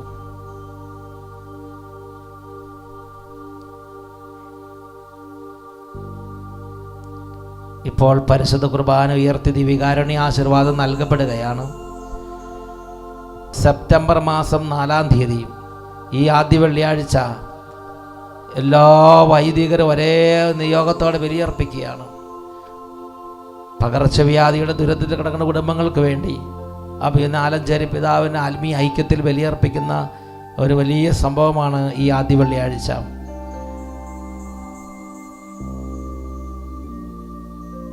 നമ്മുടെ പ്രാർത്ഥനാ നിയോഗങ്ങൾ അന്നത്തെ പ്രാർത്ഥനകളെല്ലാം ഈ കൂട്ടായ്മയിലേക്ക് കൊണ്ടുവരാം. ദിവ്യകാരുണ്യ ആശീർവാദം നൽകപ്പെടാൻ പോവുകയാണ്. ബഹുമാനപ്പെട്ട ബിനോയ് അച്ഛൻ്റെയും ഇവിടെയുള്ള എല്ലാ അച്ഛന്മാരുടെയും കൂട്ടായ്മയിൽ ബഹുമാനപ്പെട്ട സാംസൺ അച്ഛൻ ഇപ്പോൾ നമുക്കായി ദിവ്യകാരുണ്യ ആശീർവാദം നൽകാൻ പോവുകയാണ്. ഈ സമയം 2 കരങ്ങളും നന്നായിട്ട് ഉയർത്തിപ്പിടിച്ച് ദൈവമായ കർത്താവേ, എനിക്ക് വേണ്ടി കുരിശിൽ മരിച്ചവനെ, എൻ്റെ യേശുവേ, അങ്ങയുടെ കരുണാർദ്രമായ സ്നേഹത്താൽ എന്നെ പൊതിയണമേ. നിഷ്കളങ്കമായി സ്നേഹിക്കാനുള്ള കൃപ തരണമേ, ധൈര്യം തരണമേ, തെറ്റാണെന്ന് പറയാനുള്ള ധൈര്യം തരണമേ.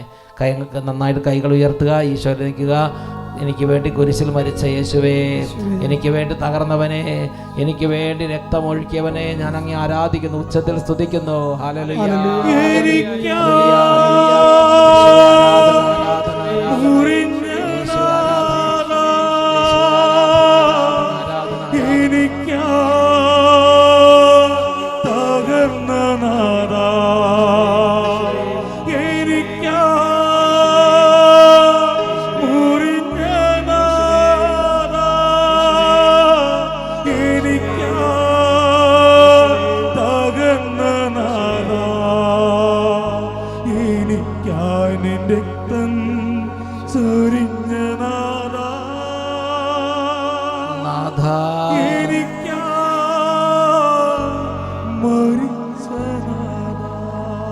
യേശുനാഥ,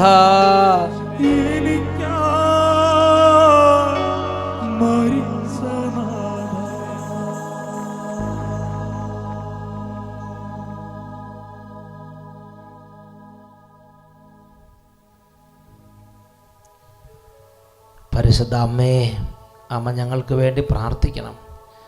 ഈ 8 ദിവസവും നല്ല ഹൃദയത്തുറവിയോടെ ഒരുപാട് സ്നേഹത്തോടെ നോമ്പെടുത്ത് വ്രതമെടുത്ത് പ്രാർത്ഥിക്കാൻ അമ്മ ഞങ്ങൾക്ക് വേണ്ടി ഞങ്ങളുടെ കൂടെ ഉണ്ടായിരിക്കണമേ. അമ്മയോടുള്ള സ്നേഹം വർദ്ധിപ്പിക്കണമേ. ഈരടി ആലപിച്ച് നമുക്ക് പ്രാർത്ഥിക്കാം.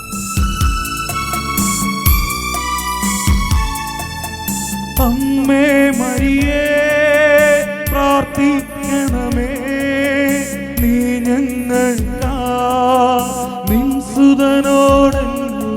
പരിശുദ്ധ അമ്മേ മരിയേ, പ്രാർത്ഥിക്കണമേ, നീ ഞങ്ങൾക്കാ നിൻ സുതനോടെന്നും. അമ്മേ മരിയേ, പ്രാർത്ഥിക്കണമേ, നീ ഞങ്ങൾക്കാ നിൻ സുതനോടെന്നും. നീ ഞങ്ങൾക്കാ നിൻ സുതനോടെന്നും, നിൻ സുതനോടെന്നും. എല്ലാവർക്കും വേണ്ടി ഒരുമിച്ചൊരു ആശീർവാദം ബഹുമാനപ്പെട്ട ബിനോയച്ചനുണ്ട്, സാംസണച്ചനുണ്ട്. ഒരു കൂട്ടായ്മയിൽ എല്ലാവരും ഒന്ന് ബ്ലെസ് ചെയ്യാൻ പോവുകയാണ്. ഈ ദിവസങ്ങളിൽ ബഹുമാനപ്പെട്ട ബിനോയച്ചൻ നമ്മളോട് സംസാരിക്കുന്നുണ്ട്. തുടർന്നുള്ള 8 ദിവസങ്ങളിലും വളരെ ശക്തമായ ശുശ്രൂഷ നടക്കാൻ പോവുകയാണ്. നമുക്കറിയാം, മിസ്ബ എന്ന ഒരു ഫ്ലയറിൽ അതെല്ലാം നിങ്ങൾക്ക് അറിവ് കിട്ടും. 8 ദിവസവും ഇതിനുവേണ്ടി നല്ല ശുശ്രൂഷകൾ നടക്കുന്നുണ്ട്. ഓരോ ദിവസവും ഓരോ വചന ശുശ്രൂഷകരാണ്. നാളെയും ഇതേ സമയത്ത് തന്നെ ശുശ്രൂഷയുണ്ട്. നമുക്ക് പ്രാർത്ഥിക്കാം. വൈദികരും അൽമായരും അടങ്ങുന്ന ആളുകളാണ് ശുശ്രൂഷകൾക്ക് നേതൃത്വം കൊടുക്കുന്നത്. ഒരുമിച്ച് നിങ്ങളെല്ലാവരും ബ്ലെസ് ചെയ്ത് പ്രാർത്ഥിക്കുന്നു. നമ്മുടെ കർത്താവ് ഈശോ മിശിഹായുടെ കൃപയും പിതാവായ ദൈവത്തിൻ്റെ സ്നേഹവും പരിശുദ്ധാത്മാവിന്റെ സംസർഗവും നാം എല്ലാവരോടും കൂടെ ഉണ്ടായിരിക്കട്ടെ, ഇപ്പോഴും എപ്പോഴും എന്നേക്കും. ആമേൻ. ഈശോ മിശിഹായ്ക്ക് സ്തുതിയായിരിക്കട്ടെ. Praise the Lord. Praise the Lord.